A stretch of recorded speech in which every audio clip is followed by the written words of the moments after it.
Welcome to the April 5-day challenge. If you are here with us, I love seeing all these cameras on. I can see your beautiful faces. Would you just drop in the chat as we get started here? And I'll introduce myself, and I'm going to introduce my co-host in just a moment. Would you just drop in the chat? Where are you tuning in from? Wanted to get into real estate. We get people on these challenges, which is so cool, all over the United States, and that's really cool. So if you jump in the chat, tell me. I want to know where you're tuning in from. We got Janine is here in the house. What's up, Gail? I got Perry here. I got Nicole here. I got Rodney here. I got Gary in the house. What's up, Gary? We got Novellin from DFW, Texas. Anybody else from Texas? Where's my Texas folks in the house? Fernanda from San Francisco. Hey, that's a great market. You know that market well, don't you, Corey? Sure do. That's great. Fullerton's here. We got Maria. What's up? I get to see Maria in 2 weeks. Good to see you. You're here. Glad to see you. Guam was the first one. Like, that's pretty awesome. Let's go. I love it. Good to see. We got Mike Nugent in the house. What's up, Mike? Good to see you, buddy. We got Fran here, Ash here. Guys, so great to see so many of you. Nathan's in the house. Kathy is here. Nathan's in the house with a buddy. I love it. So let's get those cameras on and we're ready to rock and roll. Houston, Georgia, California, LA. Hey, later this week, you're going to be hearing from one of our coaches in LA who's got a couple of co-living homes and is just crushing it in one of the most expensive markets in the US, which is LA. We got Stockton. Look at all you California folks. We got Sandy coming to us from North Carolina. That's my state right there. Sylvia, North Carolina. Amani, I love it. Let's go. Atlanta, California, Portland. I just was in Seattle last week on a layover. First time to Oregon ever. It's a great, beautiful, beautiful, beautiful city. Well, guys, I want to just welcome you to the 5-day co-living challenge. And I'm just so grateful that you're here. My name is Sam Wiegert. I am the host of this 5-day challenge. And I'm so excited to introduce to you today, Corey. If we could spotlight Corey as well. Corey is my co-host. What's up, Corey? You ready to rock and roll this challenge, brother? Always super excited. This is, man, these are awesome. I'm so excited, especially with this asset class and where we're going. So yeah, pumped up. That's beautiful, man. Thanks for being on. Corey, what is this? Is this our 15th, 17th? We always throw out numbers. We never know for sure. I think it's like 20th something. I think we're in the, we might be in the, we're getting close to the 20 something, I think. So ladies and gentlemen, this is not our first rodeo, and we're just so excited to have you here. So we're just going to dive right in. We're going to ask some questions. We're going to get to know you. We will introduce ourselves a little bit more as well. But if you can get into a place where you can see your screen, we want to take today, and this is a 5-day challenge. We want to take today to kind of what we call setting the stage. Just making sure we're all on the same page. So I see some veterans. I even got some of my students on here. I see some veterans. Yep. Some of this, to be honest, might be, you might go, oh, I've heard that before. Well, today is the day to kind of empty your cup. Let's all get on the same page about what co-living is, how it can help people, and what the benefits of it are. And my team is just texting me saying it's our 25th challenge. Oh, wow. Let's give it up for that. I love it. Beautiful, beautiful, beautiful. So guys, I'm going to share my screen and I'm going to get to introduce Corey here in a little bit. But first of all, of course, officially welcome to the 5-day co-living challenge. And Corey and I want to take a stab at why we think you're here.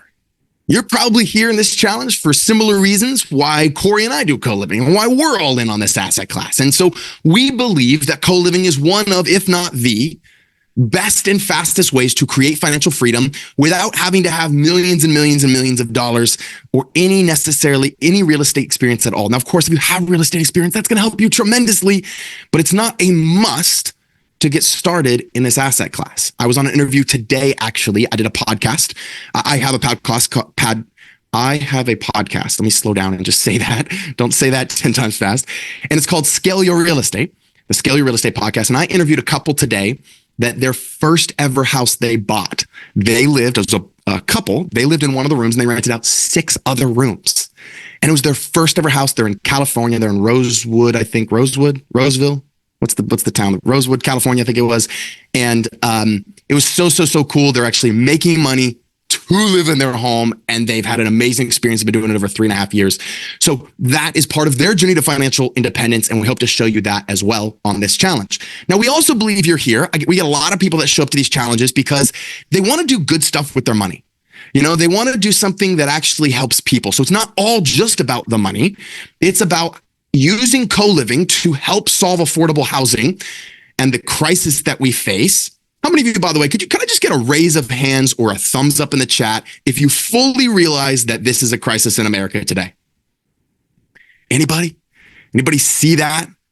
Yeah, Gail's got his. Yeah, maybe I should open the chat so I can see you guys. Let me go back to that. Let me just get my tech. Yeah, I don't know it. Yeah, I see. Okay, I see the thumbs up. Yeah, guys, if that's something you believe is happening, maybe just give me some affirmation on that. I've been traveling a little bit here recently. I was in Miami about a month ago. And in Miami Beach, it's like every lifeguard station. Yep, I see that, Earl. I see that, Maria. Thanks, Jeff. Yeah, guys, when you guys shoot me those thumbs up, that gives us some interaction. We're going to want that throughout the week. It's beautiful as we learn about all of this. But I was in Miami Beach, and every lifeguard station, it felt like there was another homeless person. I just came back from Hawaii. I'm sure you guys have. I was in Maui. I was actually hanging out with Brandon Turner. I was on his podcast. If you guys know Brandon Turner, he's one of the founders of Bigger Pockets.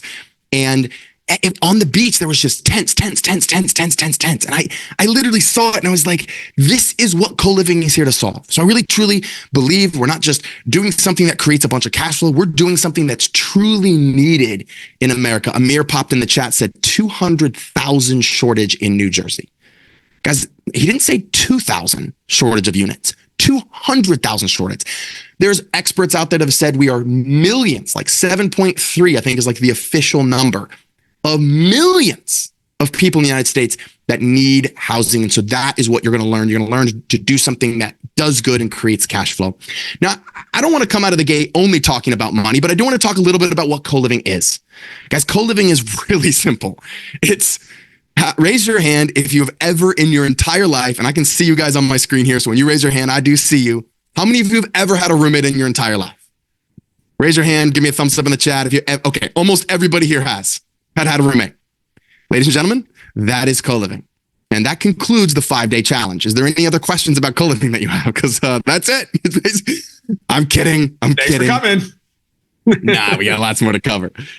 Co-living is basically you're renting out rooms instead of the whole house, right? I lived in these homes for 13 and a half years. The couple that I just told you about that's going to launch on my podcast in a few weeks, they dove right into this from their first house. So really it's a strategy where instead of renting out a home to a single family, you are renting out a home to individuals on individual agreements or leases. In this challenge, we'll talk about membership agreements. We'll talk about all the legalities of how to do it and some things you got to watch out for. And of course, I'm not a lawyer. I'm not here trying to give you guys legal advice, but I want to talk about what we've done and kind of our strategy around that. Okay.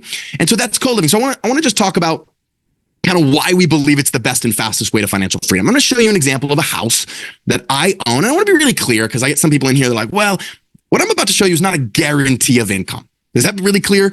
Right? I'm not even saying like this is every home's going to produce this. I'm just showing you an example of what's possible. Okay. So take it as that because I want to be very careful about what we present. But this house I did when I bought this house, I'll give you the address. The address of the house was 3200 Denson Place. You can look it up on Zillow right now if you want to. It's still one of my homes. I own it to this day, my wife and I. And when the bank came in, they said, Sam, if you rent this house out, 3200 Denson Place, Charlotte, North Carolina, they said it's going to rent for about $1,985 a month. They said, if you rent it to a single family, that's what it's going to rent for. And I did some quick math and I thought, well, hold on a second. If I rent this house for $1,985 a month and, I have $150 in maintenance every month and I don't have to pay any utilities. That's a bonus, right? Because the tenants are going to pay utilities, but then let's say I have $200 in management and that's going to leave me with $1,635 to pay the insurance, to pay the taxes and to pay the mortgage. That's called net operating revenue. Okay. On this house, I'm probably going to lose money every month on this house, right? This is a good single family house in a great market called Charlotte, North Carolina. That's where I'm sitting right now. That's where most of our homes are. But I told the bank, I said, hey, Mr. Banker, I am not going to rent it out to a single family. I'm going to do this thing called co-living. And what I'm going to do is the rent for co-living, we filled this house in like 2 to 3 weeks that we had this home filled in. It was $6,450 a month. Pretty significant difference than 1985. So a tremendous jump. Now, you might be saying, well, Sam, I get that you rent the home for more as co-living, but aren't you going to have more maintenance? So let's say, yes, you are going to have more maintenance. But Sam, aren't you going to pay utilities on the home? Yes, you are. You're going to pay utilities on that home because it's kind of set up where you pay utilities and someone rents the room, but they get everything included. That's the model you're going to learn this week. And then you're going to pay management. That might be higher, that might be lower, but I'm just throwing in that number. And then, well, the number at the bottom is going to be significantly different. How many of you would prefer option 2 if you just wore your investor hat for a second? Give me a thumbs up if you'd prefer option 2 over option 1. A couple of you, I see the home. Yeah, exactly. You're like, wow, okay, that gives me more money to play with. Now, guys, what this little math equation here doesn't show you, and I'm going to share this with you, is if I rent it to a single tenant and that tenant moves out, how much money am I producing when they move out? 0. And I'm still paying everything. And then I am paying utilities. But I can tell you, as long as I've owned this home, I've never had 0 tenants. At one point in time, because a couple people moved out at once, I had 5 tenants. It was an 8-room home. It was an 8. I converted it, which we're going to show you and teach you this week how to convert it to the number of rooms that you need for it to have the cash flow. But it never had 0 tenants. It never even had 3 after that. Does that make sense? So that's something called vacancy protection. It's kind of a benefit that you get with the co-living model. Now, guys, I know I'm just jumping out of the gate with numbers out of here. How many of you give me a thumbs up if you're kind of just tracking that? I wanted to show you that right off of the gate in this 5-day challenge. You kind of get that, right? Because a bunch of you here are investors, and you should be investors. You should be asking, Sam, what is this going to do for me? How can it create income for me, for my family? How can this model set me financially free? Right? So this is not a guarantee that every home is going to produce this amount of money. I want to be clear, right? This takes work. This takes you evaluating the right deals. This takes you evaluating the right market, right? Real estate's not the easiest thing in the world, but this is what's possible. Okay. So I want to move on from that and just read this little quote to you as we dive in, because something that sets Corey and I apart from anybody else in this space is that we believe that creating a co-living space is like creating a home away from home. It's a place to connect. It's a place to collaborate and a place to grow. So yes, it's about affordable housing, but we're going to do it in a way. Someone just shout out, even though don't unmute yourself, but just say out loud to yourself, just say community. Right? If you can do a good job, if you can create some sense of community in the home, then you can grow this, you can scale this. And I believe that members will stay a lot longer in the homes. Okay.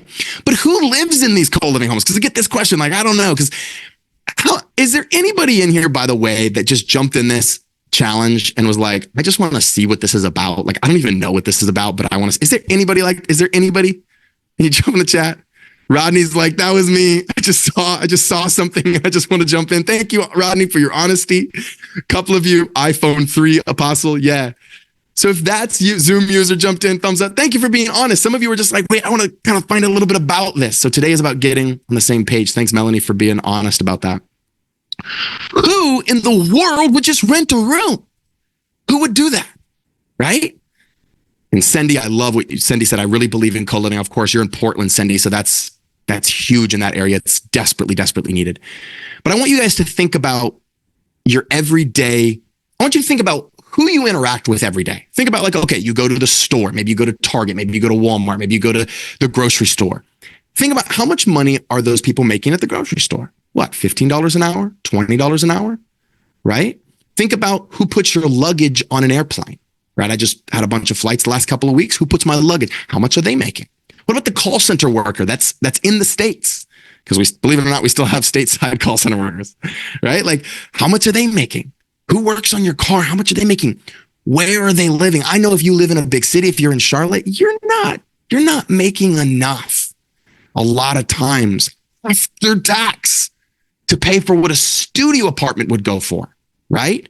And so that's the key piece of the model that you're going to learn this week is you're going to be able to introduce, follow me on this, guys. It's kind of technical, but you're going to introduce price points. What I love about Coliving is that you're going to introduce price points into the market that didn't previously exist.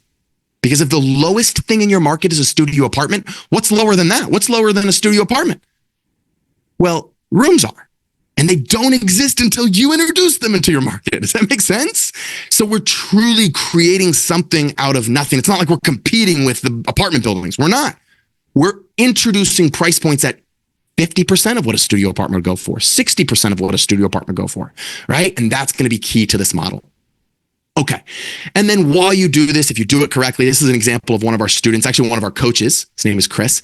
They have a barbecue every single weekend in this property, and they invite him over, and they just have, so this is part of that intentional community that you can create as you create this. Okay.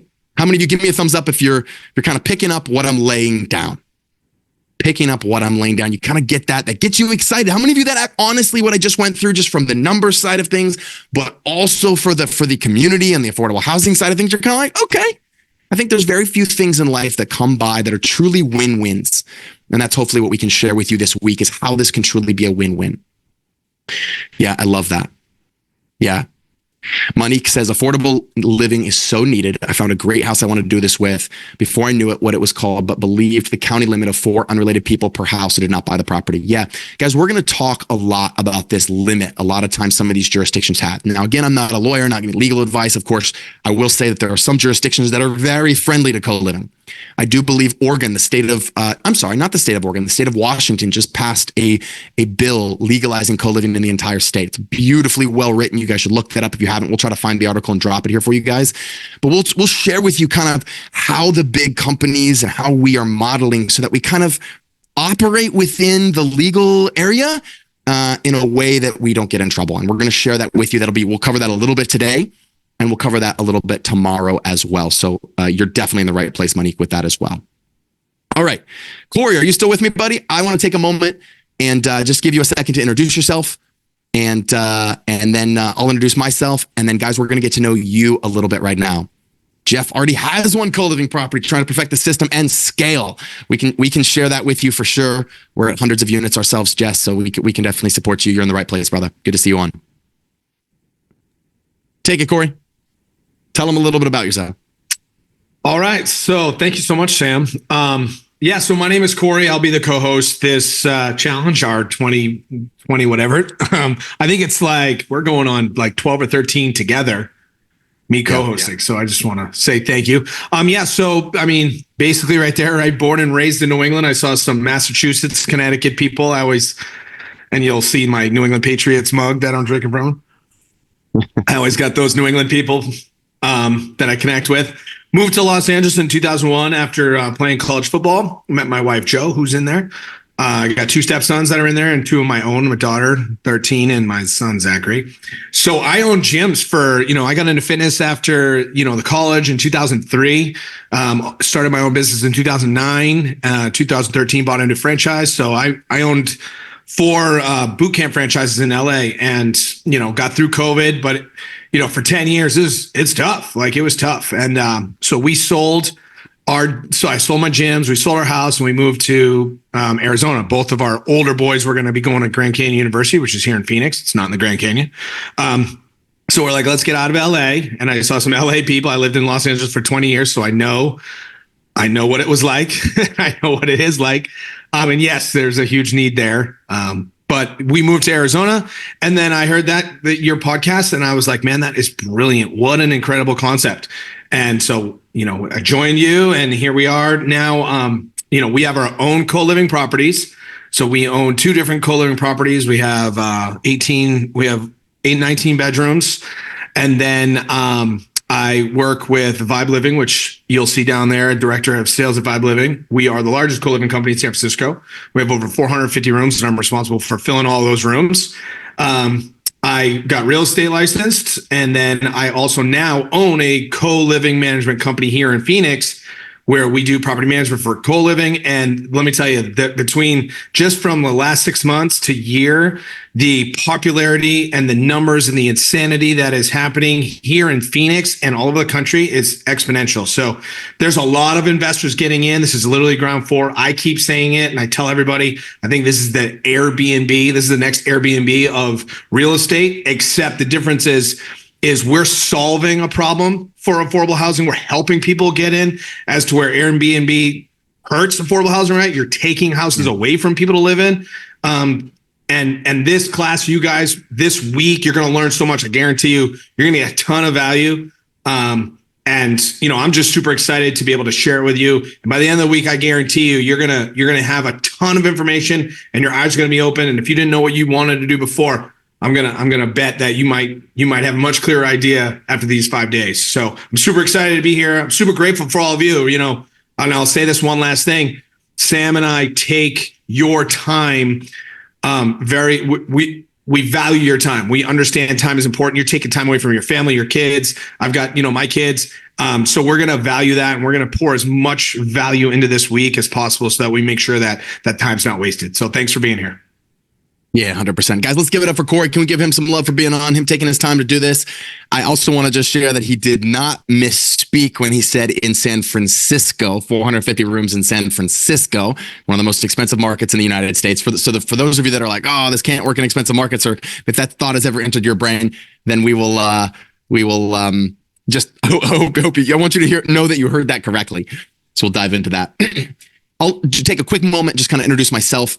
I'm known as the co-living guy. That's my thing. I grew my wife and I's portfolio to over 150 rooms. And the difference in what I did is I actually lived in these homes. So like a lot of you may have heard of house hacking. House hacking is where you live in the home and you rent out the rooms.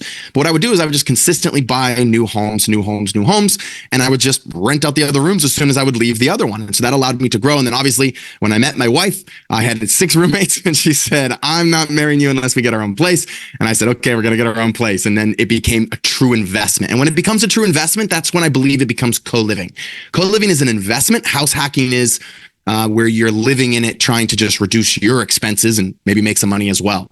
So I became financially free at the age of 23 years old, something I'm really proud of, a lot through real estate and the other things that I was doing. And I used the passive income to buy the house of my dreams, the house that I'm sitting in front of right now. And then I got invited in the largest real estate podcast in the world, which is Bigger Pockets. I got invited by Brandon Turner and came out on episode 560. And after that, we had so many people reaching out just saying, hey, we want to learn about this model. We believe it can help solve affordable housing, that we launched something called Financial Freedom University and Coliving Inner Circle. And now we represent hundreds and hundreds of rooms. We might almost be up to 1,000 rooms around the United States to help people achieve financial freedom and have fun and be fulfilled and do something really powerful and meaningful with their money.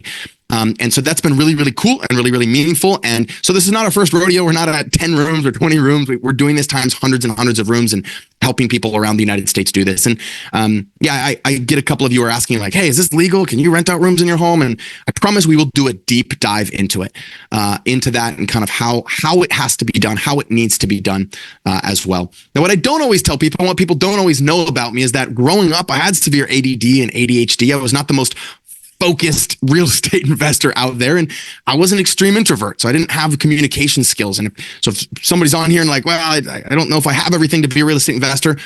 I actually dropped out of college. I gave up a full ride scholarship to a university, a Christian school called Liberty University in Virginia, where my dad worked.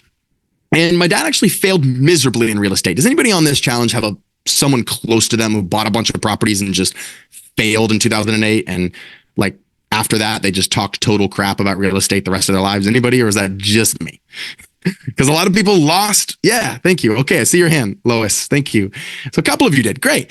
That was my dad. My dad bought a bunch of properties in 2007, 100% financed them, all on adjustable rate mortgages, and then crap at the fan, right? And so he would tell me like, Sam, don't ever do real estate. Don't ever do real estate. So if you're here and you have some fear or some nervousness about real estate or about co-living in general, like I just want you to know that's normal, right? That's a normal thing. And I had to overcome a lot of that. Every house I would buy, I'd get physically sick, like really sick. Like, what if something goes wrong? Or what if this happens? Or what if this happens? And so that was a really big thing that happened. And I grew up in a small town. I didn't come from money. My parents were not wealthy. I'm one of 8 brothers and sisters. And average income was close to $20,000 in a little town called Amherst, Virginia.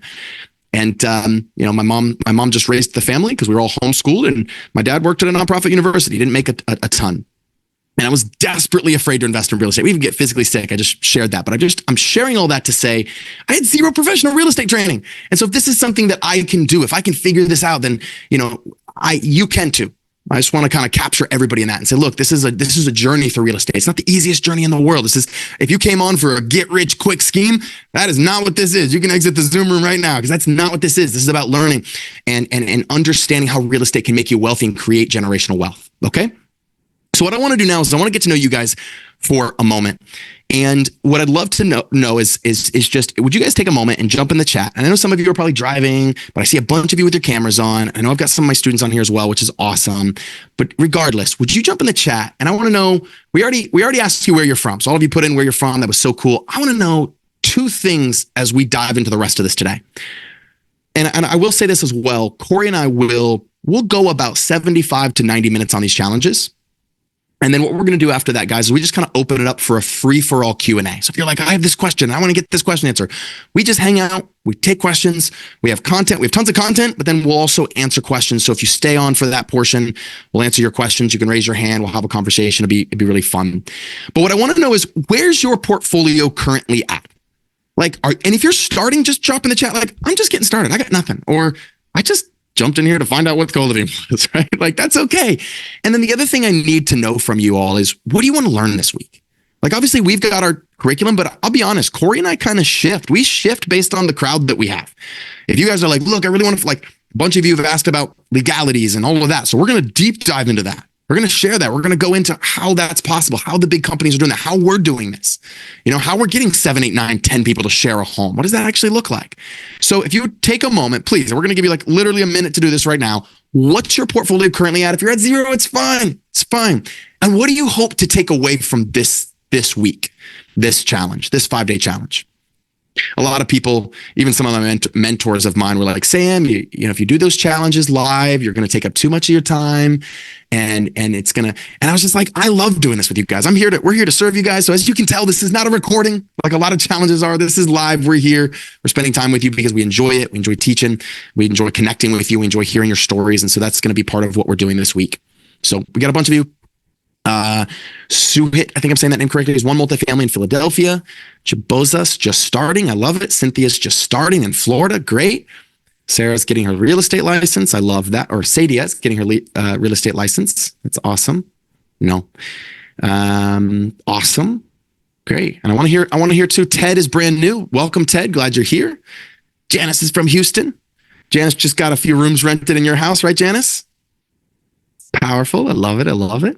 Kimberly is just starting. Bicycle Bob. We got Bob O'Brien in the house. What's up, Bob? This is not Bob's first challenge. I've seen Bob on some challenges before. Good to see you, brother. 11 co-living houses. Look at that. All right, let's go. Let's go. Tips for scaling. We'll definitely dive into scaling. We'll take some Q&A at the end as well. We'll go through our systems this week. I'm going to cover. Diana says, I know absolutely nothing. I'm starting from 0. I need this. Thank you for being honest and transparent. We just 3 clash for that. Sometimes people are like, I don't want to start. I don't want to say that I'm new. If you're new, you're great. You're in the right place. We got people here that have hundreds of units and people here that are literally just starting, and that's great. Or Rolf, who's got 1 house.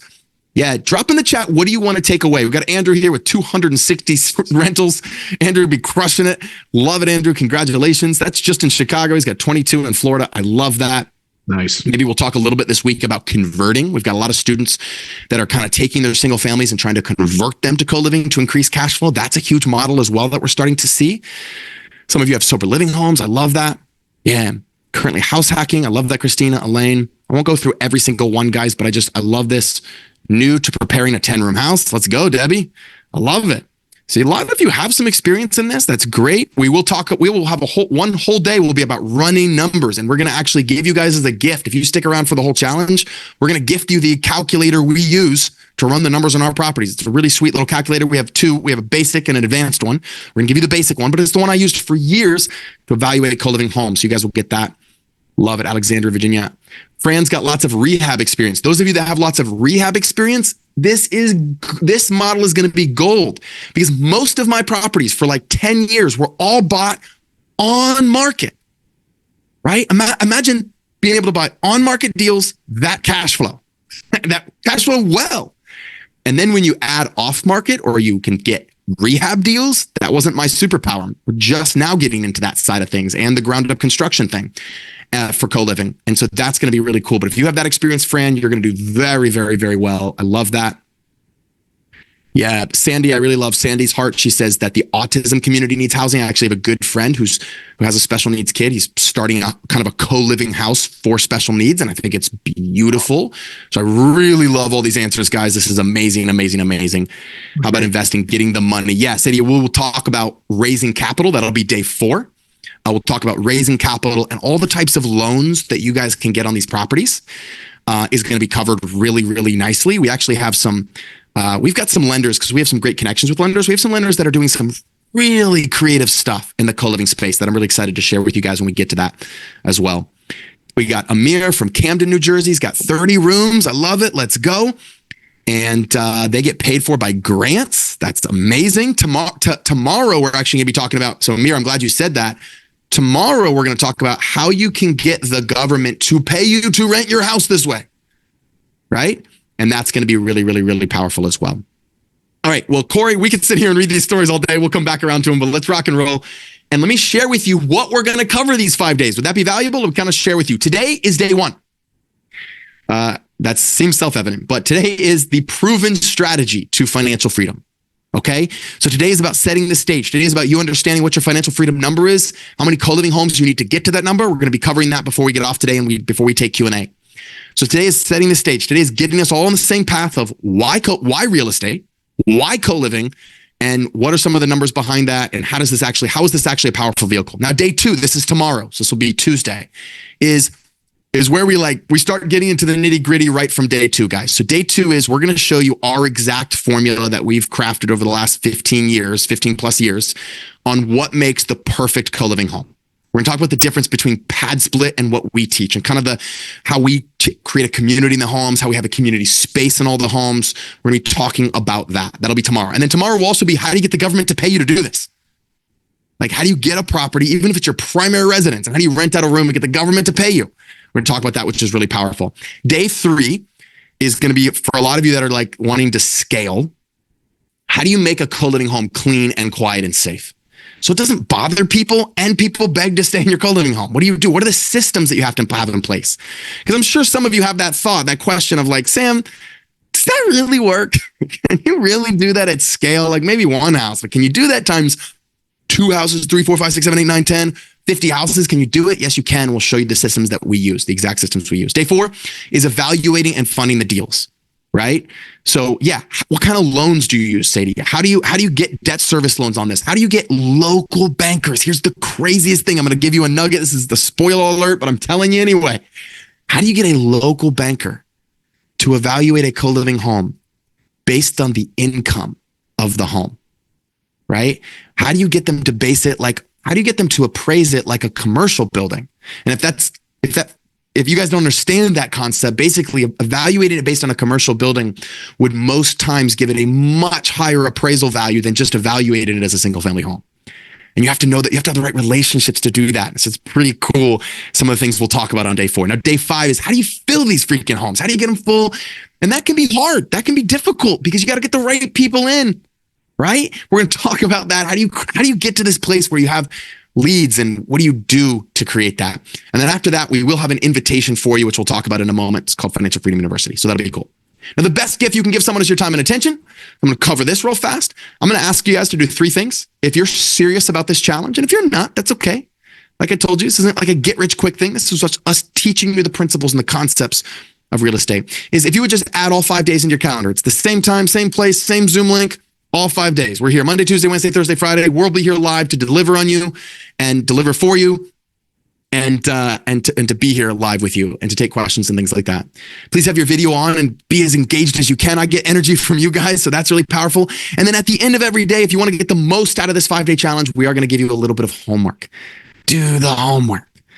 Please do the homework. And Corey and I, what you don't know about Corey and I that I guess we kind of shared, but we didn't share is this, guys. Corey, for years, taught fitness. For years, I taught martial arts. I created some world champion martial artists through my martial arts program. So I come from a teaching background. I'm a teacher. That's what I come from, a teacher. Corey's a teacher. So when we designed this homework, it wasn't just to make you do homework. It was to design for you to get the most out of the challenge. All right. So please do that. And you're going to post all your homework in a private Facebook group that is literally just for this challenge, just for the 200 of you or so that are on here, just for you guys. And they just dropped in the chat that link to that Facebook group. So you got to go ask to join. If you're already in the group, then great. If you are not in the group, go do that literally right now, because that is where you're going to meet new friends. That is where you could have potential business partnerships. I have gotten deals from you guys before. So this is going to be fun if you work it. You got to work it in order for this challenge and this 5 days to be meaningful and potentially change your life. So go jump in the private Facebook group. There'll be a ton of interaction. All your homework will be posted there. Corey and I are going to be there live every night, commenting, getting to know your guys' stories and going through that. All right. Hey, Sam, one thing on the... I was going to ask if you want to add anything to that before we kind of deep dive in. Yeah, totally. On the Facebook page, you guys are going to ask, we do some of you aren't going to be able to make all 5 days. Some of you are going to be busy. You have to coach or you have to work or whatever. That's okay. We record every one of these, but it will only be on the Facebook page. So if you're one of those people like, I hate Facebook, I don't want to get on there. If you want to watch any of these, they're only going to be on the Facebook page. So add yourself to the group. That's where you're going to do your homework. And when we say homework, I know we all have we all get like ticks from homework from back in the day. This homework you're actually going to look forward to. It's fun.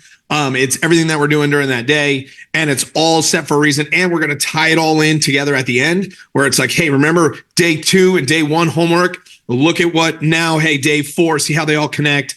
And hopefully you're going to learn from it. But yeah, don't be afraid of it. Get on the Facebook page so that if you miss anything, you can watch those recordings. Awesome. There you go. You heard it from Corey first. All right. So that's that, guys. Now, this is a free challenge, so I want to address this right out of the gate. It's kind of the last little little housekeeping. That's the word I was looking for. Little housekeeping piece that I want to cover because we want to be transparent, just fully upfront with you guys. Obviously, this is a free challenge. We are doing this as our gift. Some of you might have bought the little upsell with the checklist and all of that, which is awesome. You will be getting those resources if you haven't gotten them already, and they will be very valuable for you. But has anybody here been to a 5-day challenge or an event like this where it was just literally the entire thing was just a sales pitch and you didn't actually learn anything? Like you didn't take anything away. It's just like pitch. I have, Corey and I have, and when Corey and I designed this, we specifically said we do not want this to be that. So here's the goal. We got 5 days together. We're going to deliver for you. We will coach. We will do Q&A. You can ask us any questions you want. We'll give you most authentic, honest answers that we possibly can. Coaching, teaching, delivering as much value to you as possible. Our goal is that to show you that this is one of the best ways to achieve financial freedom and that it can actually help the marketplace and do good in your community. That's our real goal for this, right? Ooh. But at the end of this challenge, if you love it and you like us and you want to hang out with us more and you want to collapse time and you want to go through this real estate journey with some people that can support you and be your community and be your tribe, so to speak. I'm using that word. And you want to do it with experts and you want our support and help. We do have an invitation for you. We do have an application, or we do have an opportunity for you to join us in something called Financial Freedom University or something called Inner Circle. Okay. We will not force that down your throat. If you want to do that, there'll be an opportunity, I think on day 3 or day 4, where you can listen to us present about that. But otherwise, we're here to deliver value. And I just want to make sure that's out in front. Is everybody okay with that? Can I just get a verb? We're cool with that. We kind of have that out. We have that on the page. Awesome. Okay, cool. I love it. All right.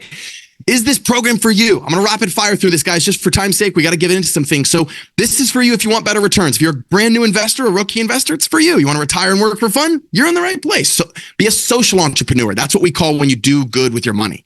Like you do something that makes you money, but it also does good. And if you're looking to scale, I know a bunch of you are looking to scale, you're seeking fulfillment and meaning, not just more money, then we believe you're in the right place.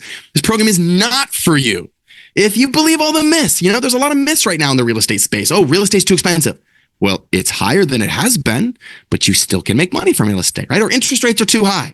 Tenants always destroy rental properties. Co-living doesn't work. It's illegal. It's too much work. I can't do it, right? If you believe those myths, this might not be for you. You've got to have an open mind for this, guys.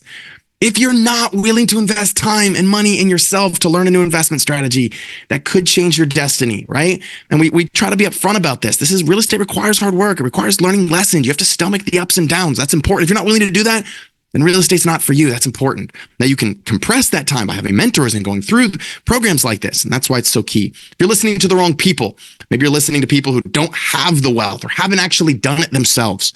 Or if you're just listening to all the get rich quick gurus, you're probably in the wrong place. Okay. This slide is basically just us saying if you play full out, we got some gifts for you at the end. Okay. This is a story I'm about to launch into, and it's time to dive into this, but it's going to be a training story. This is going to help you understand how I got to where we are right now, where we have so many people sharing a home and how the co-living. My big struggle growing up was I just never felt like I measured up. I never felt like I could impress my friends. And so I became obsessed. I figured if I could be more successful than my friends, then I would be, and if I was financially free, then I would get their attention. And so I kind of went on this journey. I became literally obsessed with how to become financially free. But what I realized very soon, as some of you might have realized by now, is that a lot of the vehicles to achieve financial freedom are not designed for speed, right? They're designed to make our financial advisors wealthy. And so I was on this quest to retire by the time I was 35. And my mission was to set out to do what's the fastest way possible. So I tried investing. My parents were big into Y2Ks. Anybody remember Y2K? When it was going to happen? My parents thought, Sam, you need to invest in gold and silver. And I did invest in gold and silver, and that wasn't going to make me financially free.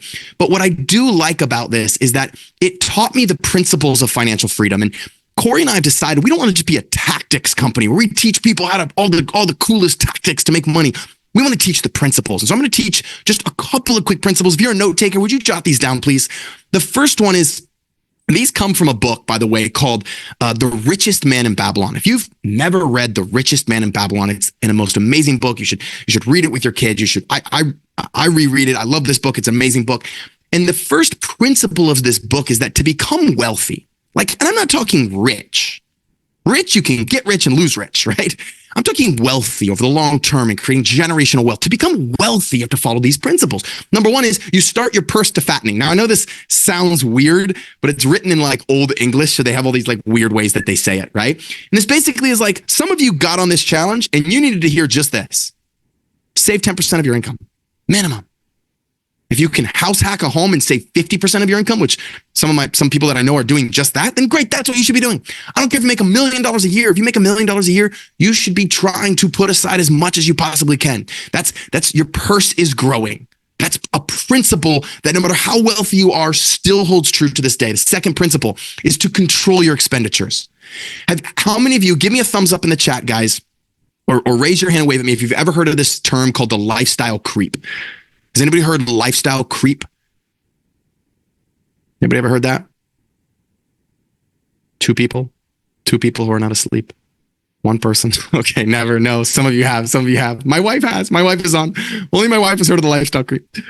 So lifestyle creep means that as you make more money, the cost of your lifestyle. Thank you, Alex. Thank you, Leslie. I see that, Rose and Michelle. Thank you.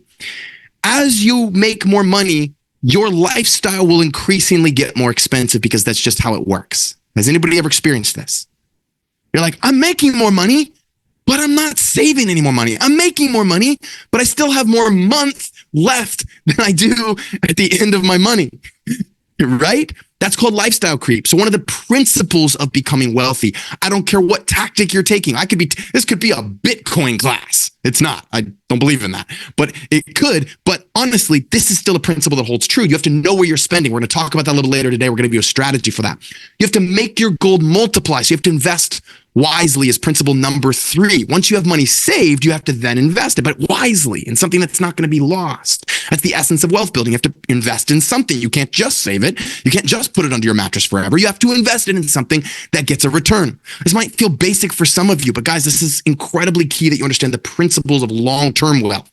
Until you understand these, the best tactic I could teach you how to make 100% return, 200% return, doesn't make any difference. Right? Guard your treasures from loss, right? Avoid investments that sound too good to be true. Only put your money where your principal is safe. That's one of the reasons I love real estate, is because most of the time, right? We've had ups and downs. Your principal can be safe, right? Number 5 is ensure a future income. Whenever you invest, you don't this is why I don't like investing in gold and silver. In gold and silver, do you get any income from gold and silver? Yes or no? Give me a thumbs up if yes. Give me a thumbs down if no. Thank you, Mr. Pablo. Miss Pablo. No, you don't. Yeah, Latrice, thank you. You don't. It sits there. You hope it goes up in value. Even Bitcoin, right? Bitcoin, cryptocurrencies, whatever. It sits there. You hope it goes up in value. You need to plan for a future income. That's why I love the passive income from real estate. You have to then, number 6 is you have to increase your ability to earn. Some of you in here to do well in real estate are going to need to have a partnership. And in partnerships, jot these down. Here's the 3 things you need to bring to a partnership. Number 1, somebody's got to bring money. If you're going to do a partnership, somebody brings the money. The second thing someone has to bring is time and effort. Now, you might have the money, but not have the time. Then you need to find someone with the time, right? To the best partnership, somebody brings 1 or 2 or 3 of these things. So somebody needs to bring the money. Someone needs to bring the time and the effort. And guys, what's the third thing for a good partnership? If you're looking for a partner, somebody in the partnership needs to bring what? Specialized knowledge. And that's what number 6 is on my screen here. If you see my screen, it says increase your ability to learn, improve your skills, or learn new ones. If you're the person that can bring the co-living knowledge to a partnership, I have people in our course, in our group, in my mastermind, that don't have the money and don't even have that much time and effort, but they bring the knowledge. and they can get great partnerships because they have specialized knowledge. That's what you're going to learn this week. This week is about improving your skills. This week is about having the specialized knowledge. And then number 7 is gold slippeth away from the man or the woman who invests it or businesses which he is not familiar. So you want to invest in things that you either know or you trust somebody that knows that thing. These are the key principles of building wealth, right? And because I learned these principles, I started investing in real estate. This was my first co-living property right here. It was an apartment in this building. It was a 3-bedroom, 3-bath. I did not think I was going to be doing co-living. I just was house hacking. But then I moved into this house. This is in Charlotte, North Carolina. I lived in one house. Keep in mind, I come from a big family. So when I first moved into this house, I bought it because it was the right thing to do, just buying a home. And I bought this home in Charlotte because ultimately what I wanted was I didn't want to pay rent anymore. And I started renting out the rooms because it was too quiet and I used to coming from a big family. And one day I'm walking with one of my good friends who was a banker in Charlotte. He's a big banker. We're a big banking city here. And he said, "Hey, Sam, how much are you renting that house for?" And I did some quick math and I said, "Jason, I'm renting this house for like $2,850 if I count myself as a renter." And he goes, "That's crazy, Sam. You know that house would only rent for like $1,300 at the time." This was like 9 years ago, 10 years ago, maybe. And I said, for whatever reason, guys, that's where it clicked. And I said, wow, I only have 4 roommates. I only have 4 tenants total, including me. So only 3 roommates to me. And I'm doubling the rent that I could normally get. And so I went on a journey. I bought this house and I said, could I do 5 roommates? Could I have 5 tenants in a home? And we had problems. I'm not going to lie. I call them peanut butter problems. We had John call up, "Hey, Susie ate my peanut butter. I'm so mad at her." And I was like, I'm not going to do co-living if this is the kind of problems I have to deal with, right? Like I want to have systems. So we created systems that you're going to learn on day 3. Then I went on a journey. I said, well, I'll buy a little bit of a bigger house. This is the exact house, by the way. It's not just a stock photo. Like I bought this house. And in this house, I said, I wonder if I could have 6 people that's sharing the home. And by the way, and this wasn't an HOA. By the way, we don't do HOAs anymore, but the HOA got on me. They were like, "You can't do that, blah, blah, blah, blah, blah." And we've got great strategies around this now. But the HOA was mad too because I had parking. The people were parking all over the street. And so you can see on this picture, see how there's 2 different colors of concrete? That was because I had to add a little parking. So my people didn't have to all park in the but the HOA like fought me on that. We actually ended up in a little mini lawsuit. It didn't go to court or anything. But I've been there, guys. I know what to avoid. You're going to learn this week what not to do too. Sometimes that's more valuable than what to do, right? You got to know what not to do. So I got in a big hassle with the HOA with this one, but it worked. I actually my wife and I still own that property to this day. Right? To this day, we still own this property, right? And it's gone up tons in value. It's amazing. It's been an amazing co-living property in the HOA, right? Still in the HOA. We made peace with them. You got to know how to make peace with the HOA. Does anybody here just love their HOA? Because I don't find a lot of people love their HOA. I never really loved my HOA. Is anybody here? It's usually 2 people on these challenges that love their HOA, and they're usually like the president and the board member. And that's who usually loves it. Oh gosh, Nathan gets it. Okay, so that was my 4th co-living home. And at my 4th co-living home, guys, I had a little crisis. I got nervous. Some of you that might have 1 or 2 homes, you might be in the same place. If you're starting this, you might be nervous. And I was like, I don't see anybody else doing this. Like, I want to do a 7-bedroom home now. I want to do an 8-bedroom home. I want to do a 9-bedroom home. I want to do a 10-bedroom home. I'm creating systems, which you guys are going to learn this whole week. I said, but I'm like, is this a thing? Is like room rentals really a thing? So I meet this guy at a conference. You guys know who this is? Who knows who this is? If you don't know who this is, you guys got to Google this guy right now. This is the guy who wrote the book, Rich Dad, Poor Dad. He coined all these terms that we know today. And his name is Robert Kiyosaki. Yeah, okay. Gail knows him. Judith knows him. Let's go. Latrice knows him. Yeah. And you guys can actually spell his name correctly. I can't even do that. That's great. Robert Kiyosaki, I walked up to him at this event in a mastermind. I'm a part of this mastermind called Abundance. And I walk up to him and I said, Robert, doing this thing called co-living. And actually at that time, I didn't know it was co-living. So I think I just called it like room rentals or house hacking. I said, I'm doing this thing called co-living. I said, I got to be honest, I'm nervous. I don't see anybody else doing this. I want to buy my like 5th home. I think I was at my 5th home at that time. I said, but I'm just nervous. Like, do I go all in on this or not? And he leans in over the table to me and he says, Sam, he goes, I know a lot of people who are doing this. You're not alone. You just don't know about them. And he said, I truly believe that co-living is the wave of the future. And I thought, and I wrote that down in my notebook. I just wrote down the wave of the future. It's probably 8 years ago now, maybe 7 or 8 years ago. And I was just like, if it's good enough for Robert Kiyosaki, it's good enough for me. That gave me the confidence. And then I wasn't expecting for him to say what he said next. He leans in and he says, Sam, when crap hits the fan and finally America has to pay back all this debt we've been borrowing, he's like, I know exactly how I'm going to co-live my house into 6 units. He's like, I already know where I'm going to put the walls and the doors. And we laughed. And I said, Robert, if it's good enough for you, it's good enough for me. And I'm going all in. And that was the moment that I said, I'm all in on co-living. And ever since then, we had some short-term rentals. We've kind of positioned out of those into more co-living. My wife and I have. And it's really, really, really, truly been a beautiful journey that you're going to learn about this week. And so hopefully, maybe I don't have Robert Kiyosaki on this challenge, but hopefully I can share with you that wisdom. And hopefully I can be the person to give you the confidence to say, this is the wave of the future. It's truly, truly what I believe. And we have the ability to do this. And it's not just theory anymore. Here's a big project, a big $60 million project going up in Charlotte. That's a co-living community. They're starting to open it up to not just students. They're opening up to first responders and things like that. And I get people a lot of times will ask me, can I do this with a W-2? Is there time? Yes, we're going to show you the systems you can do this and not have time. But one of the biggest questions is, can you live your mission while doing this? Can you do it and it fit your values? It's a picture of me and my wife. And, I would never invest in a vape shop, not because I have anything against anybody who vapes, but it doesn't fit my values.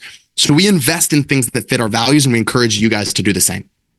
So Corey, you want to add anything to that? We're going to transition to just real estate here for a moment and talking about that as part of our journey and kind of why real estate for us. But Corey, feel free to jump in there if you have anything you want to share. If anything, I want everybody to take away, like, the reason I got into this was because I heard Sam on Bigger Pockets, and something I've learned, especially as a business owner for so long, is you can either do it yourself and make all the mistakes, or you can find somebody that's made the mistakes and then, do what they do. And Sam's 15 years into it now, where he's been doing literally co-living for 15 years. And now that we've had this mastermind and this coaching group for over 2 years now, and the amount of people that are in it, like, just be open to paying attention, be open to learning, be open to, hey, we've already been there, done it, tried it, and we'll give you the answers this week. But you don't need to make the mistakes because Sam already made them for you. So he's got the experience, and just learn from it. We made them twice just to make sure we were doing them. We were doing it right? Yeah. So guys, we have really 2 pieces of homework we're going to send you away with. We're going to go about 15 more minutes here, and then we'll open it up for Q&A. We have these 2 kind of chunks. We wanted to kind of just share with you how we got into this space, right? So you kind of understand our journey. But I want to share with you, again, for some of you, this might be basic, but let's take it as a quick refresher. Why real estate? Why are we all in on real estate? And my team could drop the Facebook group again. That'd be great. Andrew Carnegie said 90% of all millionaires become so through owning real estate. And I believe that is still true to this day, that it's real estate that creates 90% of millionaires, at least in America. And there's a lot of reasons why real estate makes you millionaires. We'll recap them super fast. So if you're a note taker, jot these down real fast. If this is new for you, awesome. This will get us all on the same page.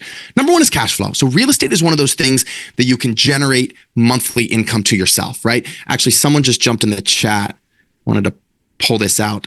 Annie says, so this is a great example of what I'm trying to teach. Annie said in the chat, she says, my 1-room rental pays my entire home expense.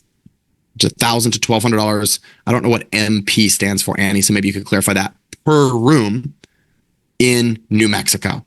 So, and I think NM is New Mexico. I could be wrong on that. If that's a different place, let me know, right? But super cool. That's an example of cash flow. Now I can go out and buy a bunch of stocks, but not all stocks are going to give me income every month. Most stocks won't give me income every month. So why do people love real estate? Because it can give me income every month. Obviously, it's got to be done correctly, and it's got to be done well. Oh, market price. Got it. Yeah. So thank you, Donald. I appreciate that. You guys are helping me out. Month per room. Got it. Yeah. $1,000 to $1,200 a month per room, Annie says. Yeah. So that's an example of cash flow, right? The second thing is appreciation, right? Now, real estate has its ups and downs.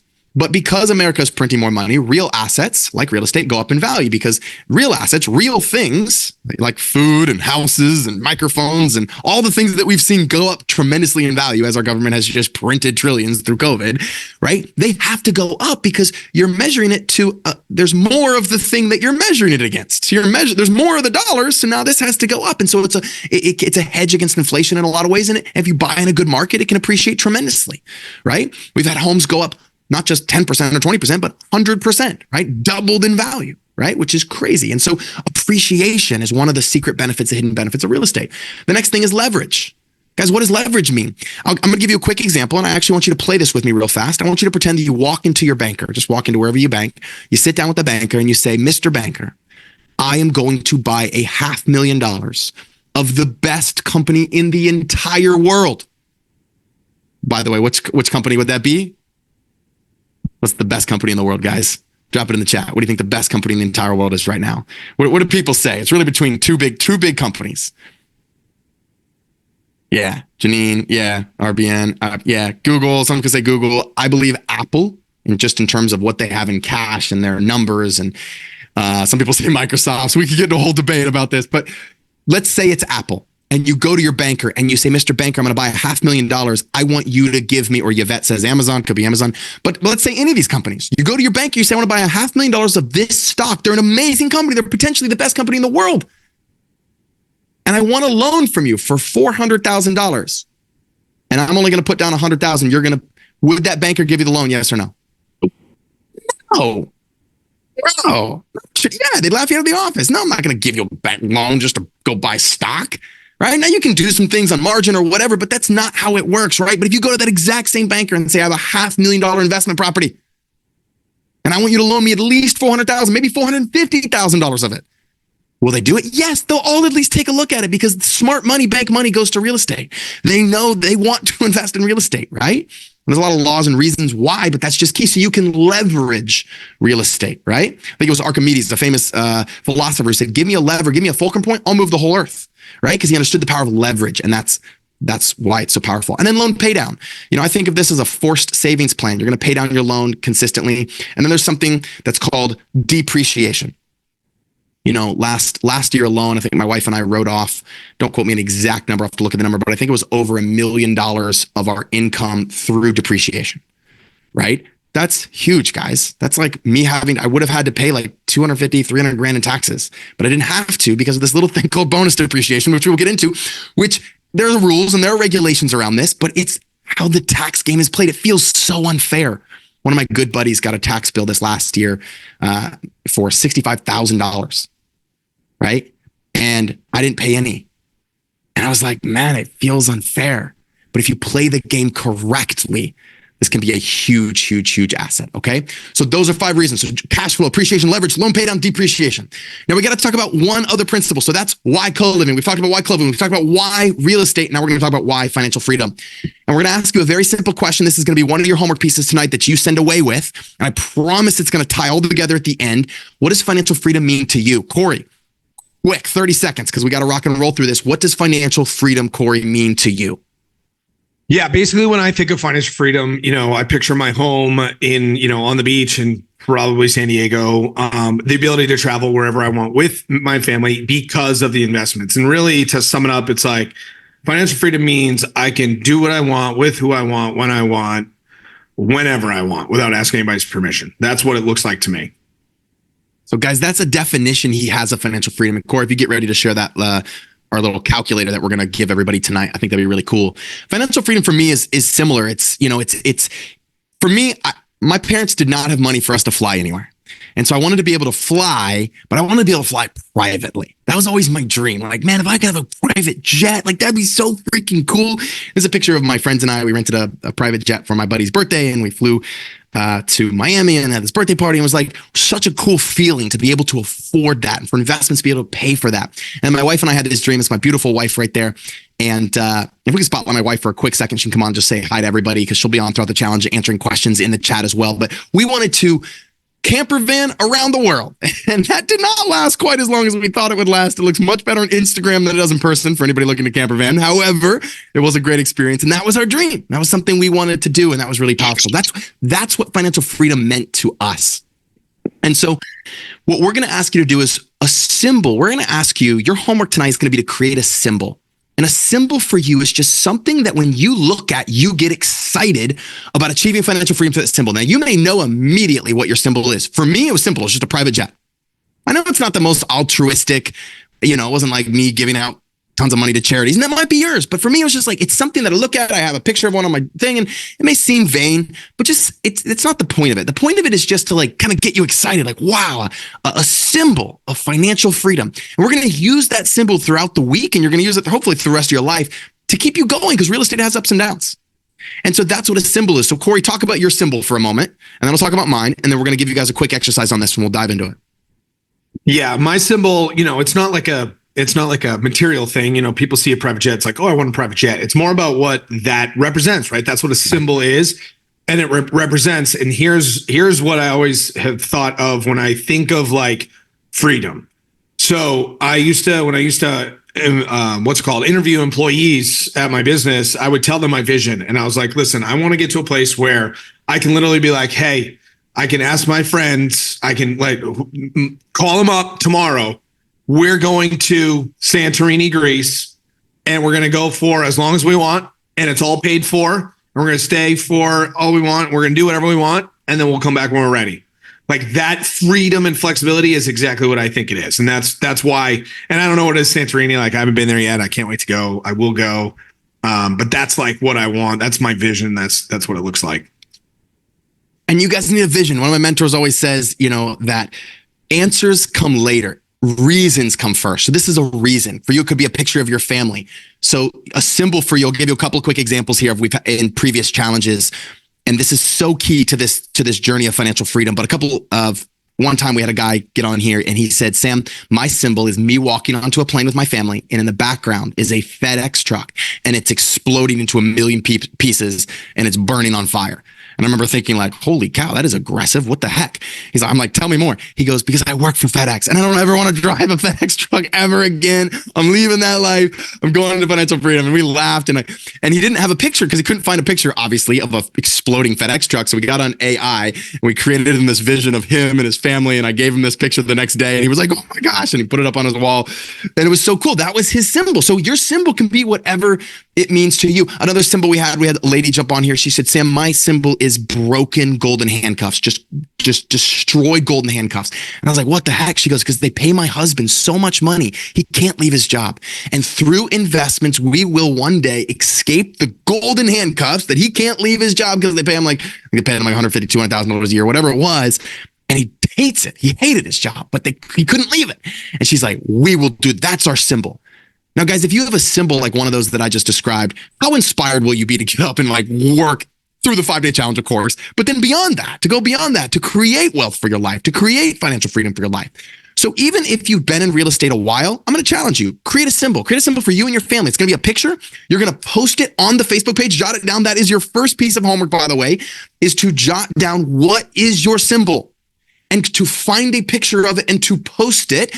This will get the energy of this group going. We'll all get to feed off each other's energy and symbol. And we do that as two. And frankly, guys, honestly, selfishly, it gets Corey and I an opportunity to get to know you, like really, truly what's driving you. And my guess is it's not just money for you guys. My guess is that for every single person on here, the money means something that you get to feel or do. And that's what we're trying to get you to associate with. Like, it's not just a dollar amount. It's not like, well, I just want $20,000 a month from Coliving Homes. It's like, no, I'm trying to travel every year. I'm trying to leave my job, or I'm trying to go find a picture of that, though, a true picture, and post on the Facebook page. Give me a thumbs up in the chat or on the screen if you understand that piece and you're willing to do it. Come on, let me get you guys are. Thank you. I don't take it lightly. Thank you for those thumbs up. I don't take it lightly that you guys have given us the opportunity to be your coaches. And you might think it's silly. You might even think it's stupid. You might even say, Sam, I'm on here to learn real estate. You're having me put pictures on a Facebook page. That's the stupidest thing I've ever heard. Guys, we've done this challenge for a while now. We've helped people achieve tremendous levels of freedom in their lives. And we know this works if you follow the process. If you just trust us. So thank you for the opportunity for us to be your coaches, right? Now we have one more thing. So that's part one of your homework. We have one more thing we want to share with you. And this is where it gets more detailed for all of you numbers people. You need a number. The specific number. So what is financial freedom? Well, I believe financial freedom is when your income that you make from passive-ish sources, because there's no true passive income. Did you guys know that? Raise your hand if you know there's no true passive income. Doesn't exist. Because even if you have 1 million properties, you still got to manage the person that manages those properties. Even if you have 10 properties, if you take your eyes off of it, you lose. It's passive-ish. You spend a little bit of time on it, but not a lot of time on it, right? So financial freedom is when your income that you make from co-living homes or passive-ish income sources equals to or exceeds what it costs you to live every month. Then you're financially free because you don't have to have a job. You could never earn another dollar in your life and you would be okay. That's financial freedom. I'll tell you this quick story and then I'll give you your last piece of homework before we open it up for Q&A. And Corey's going to take us through that piece of homework. But I had a mentor come to me when I was first getting started on my financial freedom journey. And he said, Sam, I want you to think of the most grand lifestyle you possibly could think of. And I was like thinking of all these things. And I could only think of a few things back then. But he was like, how much do you think it'll cost you to design that life for you? And I wanted to impress my mentor. So I threw out the biggest freaking number I could think of at the time. I was like, $1 million a month. And he looks at me and he's like, really? It's going to take $1 million a month for you to achieve financial freedom? And I was like, yes, because I want all these things. He's like, all right, Sam, I want you to go write down specifically what you want and then put a specific number next to it. And I was like, that's stupid. I just know it's going to be a lot of money. I don't need to do that. He's like, do it. Come back to me tomorrow with what the actual number is for financial freedom. And I'm like, this is silly. I go and I do the exercise, guys. And I couldn't get over it. And again, I can get over this number now because I can think of bigger things now. But back then I was like, the biggest thing I could think of, like, I couldn't get over $25,000 a month. I just couldn't get over it. I was like, well, I want this house, but that's only going to cost $6,000 a month. I want this house. That's going to be $6,000. That's $12,000. My car's going to be $2,000. My other car is going to be $2,000. I'm at $12,000. And I couldn't get over $25,000 a month. The reason I'm sharing this story with you is because sometimes we just throw out random numbers that sound big because we feel like that's what it takes to achieve financial freedom.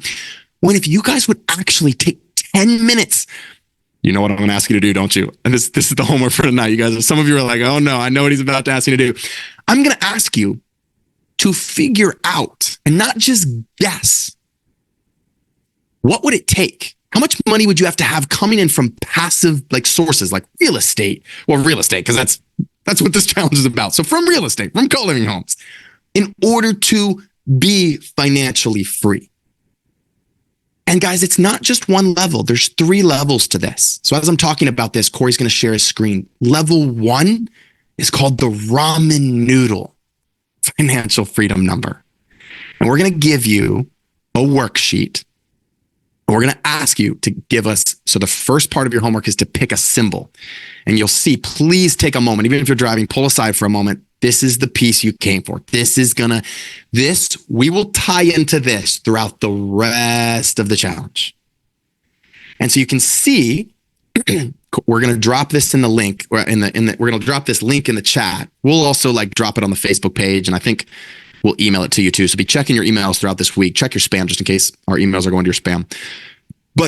And make a copy so you get your own version of this. This is basically like a budget. Now don't get scared when I say the word budget, because some of you will. But you're going to pick your symbol. That's homework number 1, Annie. And then homework number 2 is to give us your financial freedom number. Now, guys, in a perfect world, you'd give it to us in 3 numbers. You'd give it to us Corey, tell us about the 3 numbers real fast, Corey. And we just dropped that in the chat. Just snag that link in the chat. Copy that link, guys. Yeah. So what's funny is I vividly remember this exercise when I first did this challenge back in the day.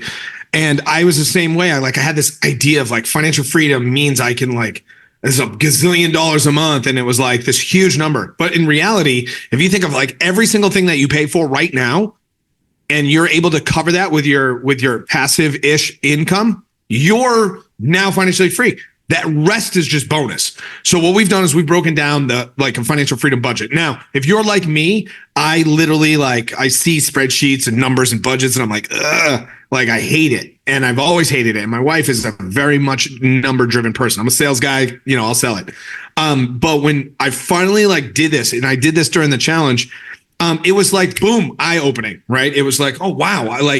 I didn't think we don't really need to make that much more to be financially independent. Well, we don't need that much to be where I thought we would need to be. So the way we have this thing broken down is we've got 3 different budgets. And the first budget is basically the bare essentials, the things that you absolutely need to live. If you're a Dave Ramsey guy, it's beans and rice.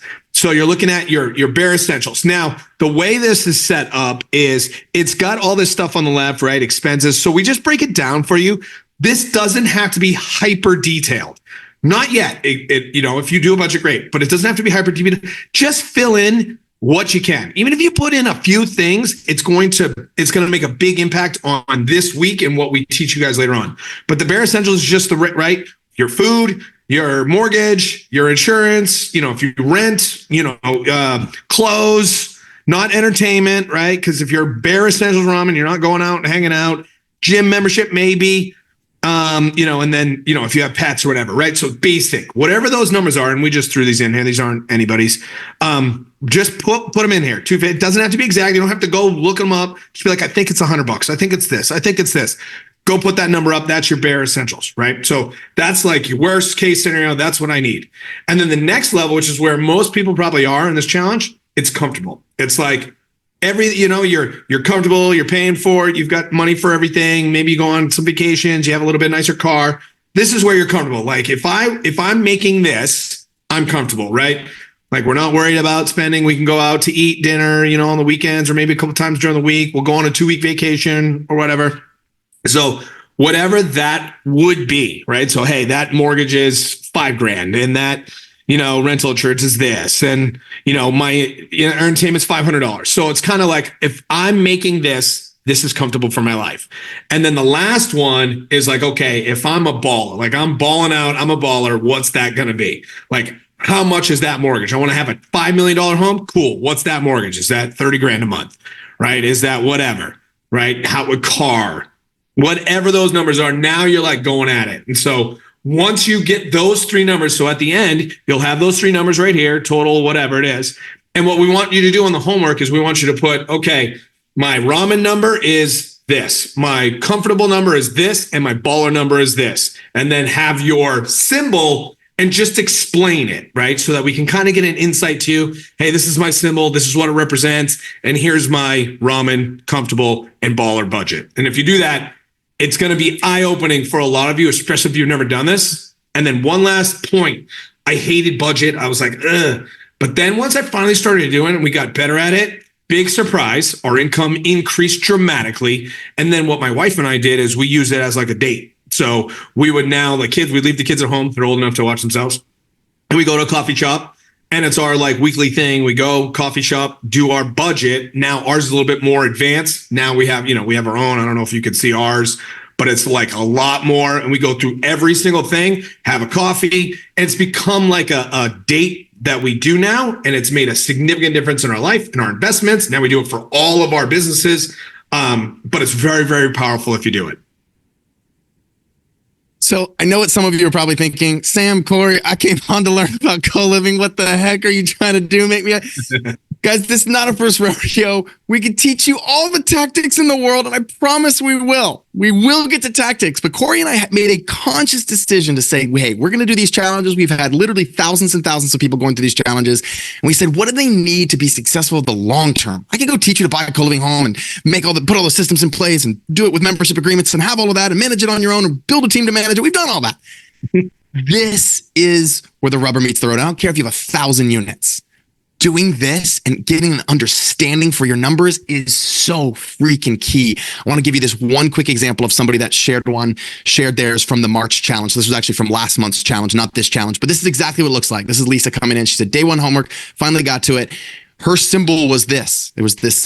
She wants to explore other continents, and so she gave us her ramen, her comfortable, and then her baller number, right? And I'll share one more. I'll screw down here. This was someone else, Tara, who said, a little excited, catching up the live streams. Here's my ramen. Here's my comfortable. Here's my baller. And my why is community. And she put a picture of her and her friends and she said, this picture reminds me of community. We're able to build at each of my visits to co-livings. This lady actually had traveled around to a bunch of co-living homes in Europe and had this amazing experience. And now she wanted to create them, right? And so this is kind of what we're looking for you guys, is to go in, take tonight, do it tonight. Definitely do it before tomorrow's challenge, but do it tonight. I'll show you one more. You guys will be posting homes here in a little bit too. Oh, that might be. You'll get to posting homes. I'm giving you a spoiler. I'm giving you a spoiler alert. Anyway, let me stop scrolling on. Oh, here's another good one. Here was a good one. It was ramen, comfortable from Alex, and then baller. And he enjoys hard work. And then he just put a picture of where he'd like to spend his time. Second photo is a home. He kind of explained it for us. You don't have to go into that much detail if you don't want, but that'll help us get to know you as we rock it and roll. So, number one. Post all these to the Facebook page, by the way. The Facebook page is really simple to join. Just join. It says April in the title, so you'll be able to go over that. And as we wrap up here and open it up for some Q&A, I just want to just be really clear about that. Go do that. And we want to know your financial freedom number as well. Now, before we dive into this, let me actually go through this for a second. We'll pull up a slide. We have some more slides we're going to cover. But if you guys implement this stuff, then I want to just share with you a couple of people who have kind of been through this program or have taken our coaching and what you guys will get to do. Jason was a high pro. He was the guy who actually helped me first realize that I should do co-living.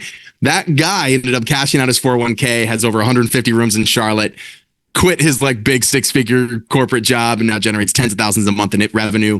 Thomas is in his later part of life. He's a little different. He might be close to some of you guys. He's like, he just needed extra income. He didn't need tens and tens of thousands.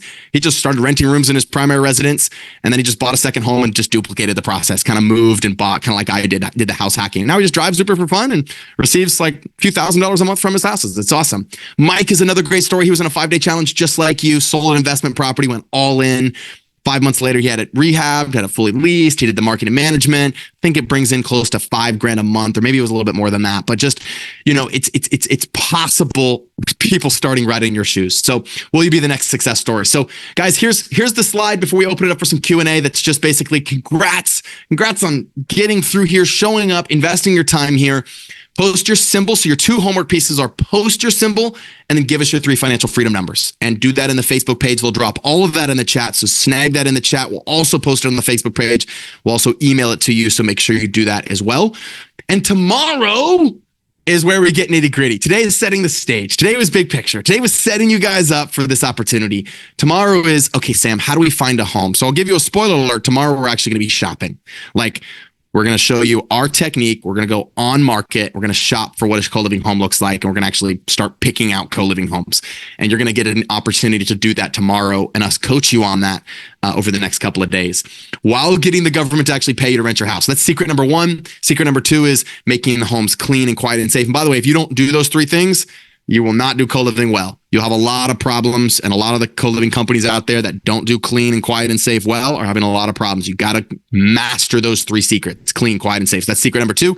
And secret number 3 is like, well, how do you get your first or next co-living deal, even if you don't have the money for a down payment? So that's tomorrow, same time, same place. Give me a thumbs up if you're willing to commit to doing the homework. I get some thumbs up from me real fast. Yes, Latrice is in. Let's go. Thanks, Mike. Seymour. Yes, have fun with it. Enjoy it. Thanks, Diana. Andrea's in. Shanita's in. I love it. Kathy's asking, is it necessary? So what we'll do, guys, now, thank you. I see those thumbs up. Thanks, Gail. Thanks, Leslie. Sadia already did hers. That's great.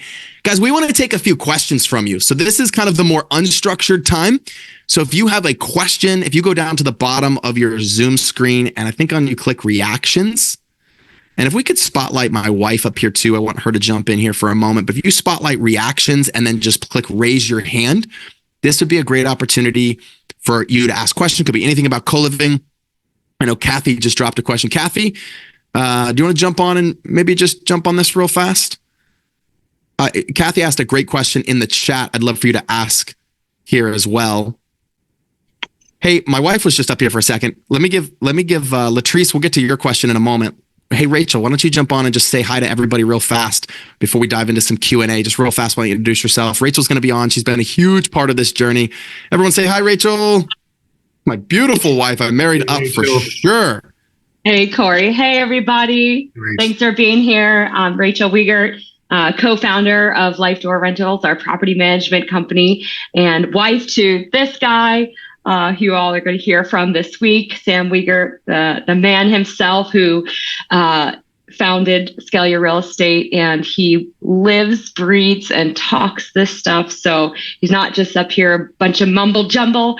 And anytime I look over his phone, he's either answering a student or texting Corey back or somebody from our team, Hannah, or searching for new co-living houses on Zillow and the true. MLS. That's very true. So one of those 4 things. So excited for everybody to be here. You're in for a real treat. My husband is a a brilliant man, brilliant mind, and I would brag on him because he won't brag on himself. And so you're going to learn a lot of nuggets. So I hope you take notes, drink a lot of water, stay hydrated, stay on as much as you can. You have kids and other family members.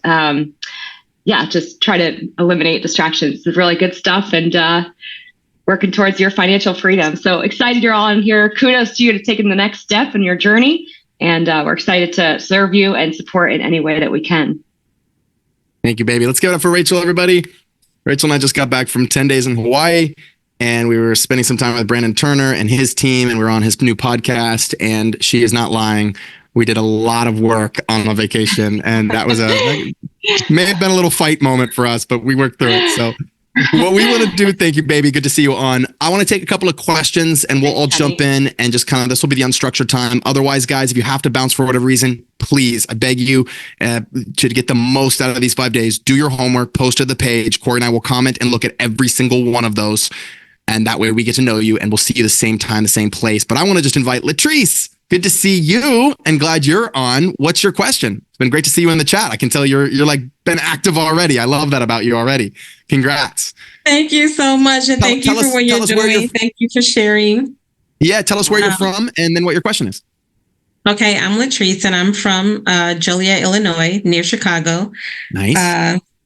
My question is, I try not to ask all of them. The time frame I won't ask that question. An estimate of the upfront cost. And do you need to be licensed or certified in any government contracts or anything to start any of this? Yeah, that's a good question. I love that question. I think that's awesome. Thanks, Lois. You don't have to be licensed. You have to have the right team to make this work. Is the truth. So you're going to need, it depends because a lot of times you can't do everything, right? So you're going to need a good lender. You're going to need a good agent if you're not an agent already, or you're going to need to be able to find some off-market deals. So no, you don't have to have your real estate license to do this model. I don't have my real estate license. Corey has his real estate license, but I don't have my real estate license. I've never had my real estate license. My wife has never had a real estate license because we kind of have built a team. If you start managing properties for other people, like in a lot of states, you can manage your own properties legally.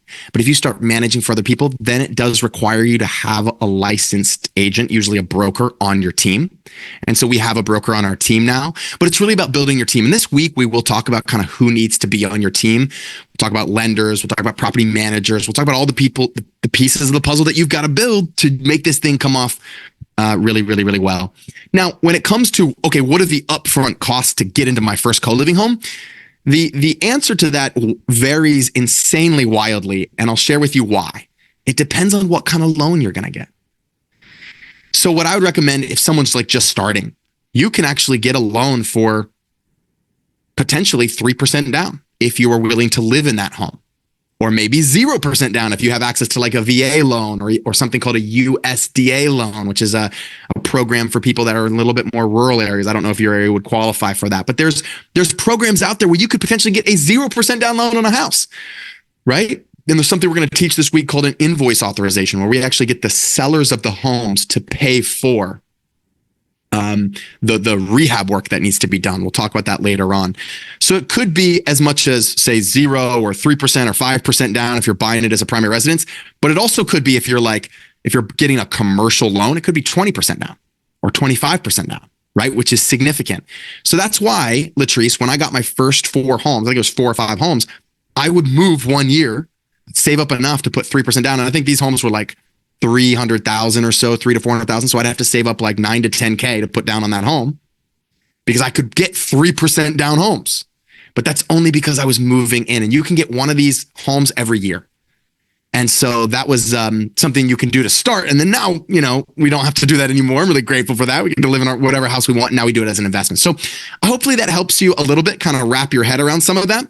On day 4, we'll talk about lending and the options you can use. And even if you don't have the capital for down payment, how you can raise capital for the down payment from investors, or how you can raise it from family and friends, and different strategies that you can do. Is that helpful? Yes. Thank you. Yeah, you're welcome. Good to see you. I look forward to seeing you on for the rest of the week. Absolutely. Thank you. Yeah. Thanks, Miss Jackson, what's your question and where are you from? Hi, I'm Ranice from Orlando, Florida. Oh, I guess love my that mark. Love that mark. my question is, but it seems like you answered it with Latrice, was if you do purchase all your properties. Yeah. Okay. So, okay. Great question. No Great question. financing and those kind of stuff. Yeah. So you know how at the beginning of this challenge, we said that Corey helps run 450 rooms in San Francisco? Mm-hmm. None of those are purchased properties. Those are all what we call arbitrage. We didn't even talk about that today a little bit.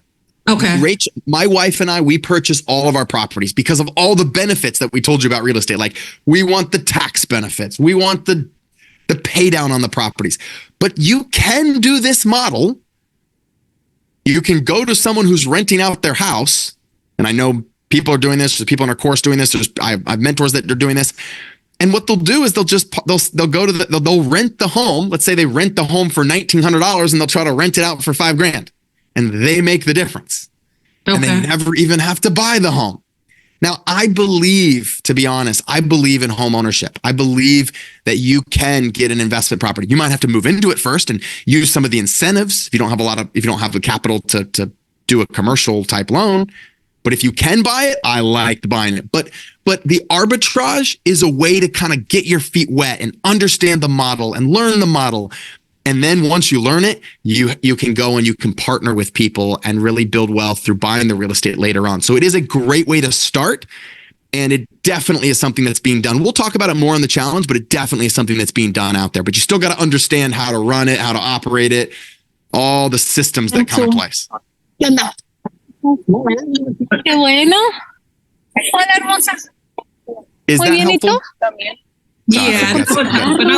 If I could ask a B to that question. So if you mentioned that if you're a broker, that if you're a agent, because I am a real estate agent. Actually, I'm a broker.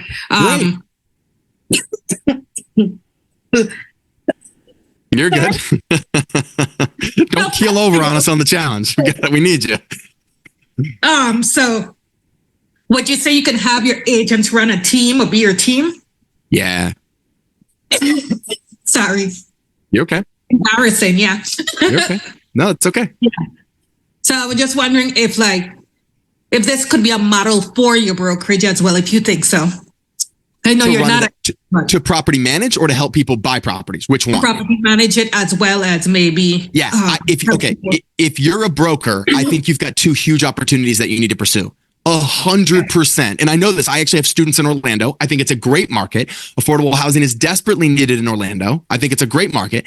There is 100%. I'm actually flying to St. Pete, Tampa area in 2 weeks to meet with a company that we're going to partner with. The plan is to partner with them. Similar to what you're saying, they've set up a management company and they have agents that can help me buy properties. And what I do is I go create these partnerships for students in my Inner Circle program.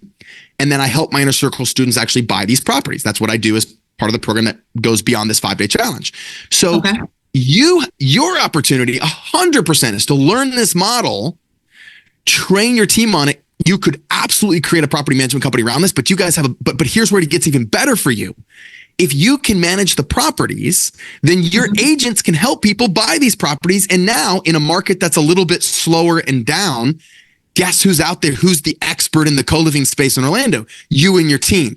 And now, let's say my team, for instance, you get referrals from people who want to create income from co-living homes and your team knows it. So absolutely, you've got a huge opportunity. You need to look into the property management side of things, but you also need to look into helping people actually acquire these homes and buy them. Because now you're selling homes. Because right now, it's hard for investors to buy homes that cash flow anything unless they're doing Airbnb, which that has a whole nother set of challenges we'll talk about. There's a lot of regulation that's very negative, anti-Airbnb.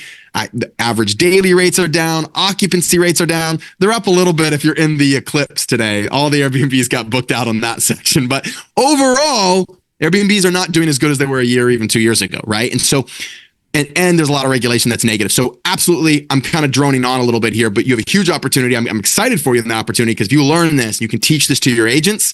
it's game over. We have people that have done that and have kind of established themselves in a space like Orlando or Tampa or whatever, and then you can own that market. Awesome. Thank you for answering. Yeah, you got it. Let's go to Amir. Amir, where are you from and what's your question, brother? Good to see you on. I saw you in the chat a couple of times too. Corey had something. Yeah, how you doing there today? Very informative. Thank you very much. And hopefully there's not much noise in the back. I'm over here at the gym. But no, you're good. Anyway, my name's Amir Khan, Camden, New Jersey. Nice. Listed as one of the poorest and most violent cities in America over the past several decades. I'm from Newark. Newark? Okay, so you Newark. You know what I'm talking about. That's Yes, my wife. sir. Yeah. Oh, you're from Newark. Okay. So we're Camden, New Jersey. And what we do is we have a nonprofit organization. I might be on here for a different reason than what I'm going to state, but after hearing tonight, I think there's a model that we can move from there. So we have our nonprofit organization. This is not about finances for us as much as it is getting people off the streets. We have right now several residences. We have a 47-acre camp with a dormitory that can hold 150 people there, boating and fishing. We have a river, basketball, tennis, and all that. We get people off the streets. We deal with homeless, drug addicted, and formerly incarcerated. Get them off the streets. Get them. We're a faith-based program. Get them into our program. We also tie in counseling, IOP, OP, church services. We tie in, of course, medication assisted treatment, like methadone, Suboxone, things like that as well. We have a tremendous success rate. When we get people off the street, we put them into housing, though, after they go through phase 1 of the camp.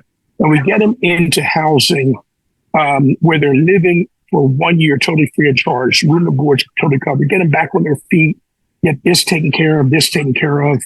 And once they get on the right medications, get them training, job training, financial literacy, digital literacy. We teach them trades. But then we get them, when they're graduating from this program where we are now, they normally graduate and they're out on their own. We let them save up money while they're working in the program. But then they're out on their own. But New Jersey is one of the most expensive states to live in the country. Highest taxes in the country, on and on and on. So what we're looking at doing is this kind of model. So instead of the guys just now graduating, doing well, I got 10,000 saved up. Now they go into New Jersey. What do? It's typical average rent here, $1,500 a month, and that's cheap down in this section of South Jersey. So how do they live? So the co-living is something I want to introduce to our ministry, where now let these guys come out, have the cohabitation environment, co-living environment.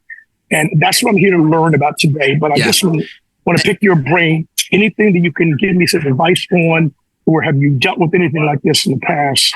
Yeah, man. It's a beautiful. I just want to say this to start off with, and I want to honor everybody's time. We got 170 people on, so I just want to get to some of these other questions as well. But I want to say this, man. Yes. I honor what you're doing. I appreciate it. I think it's beautiful. As you know, that's my wife and I have a similar heart for that.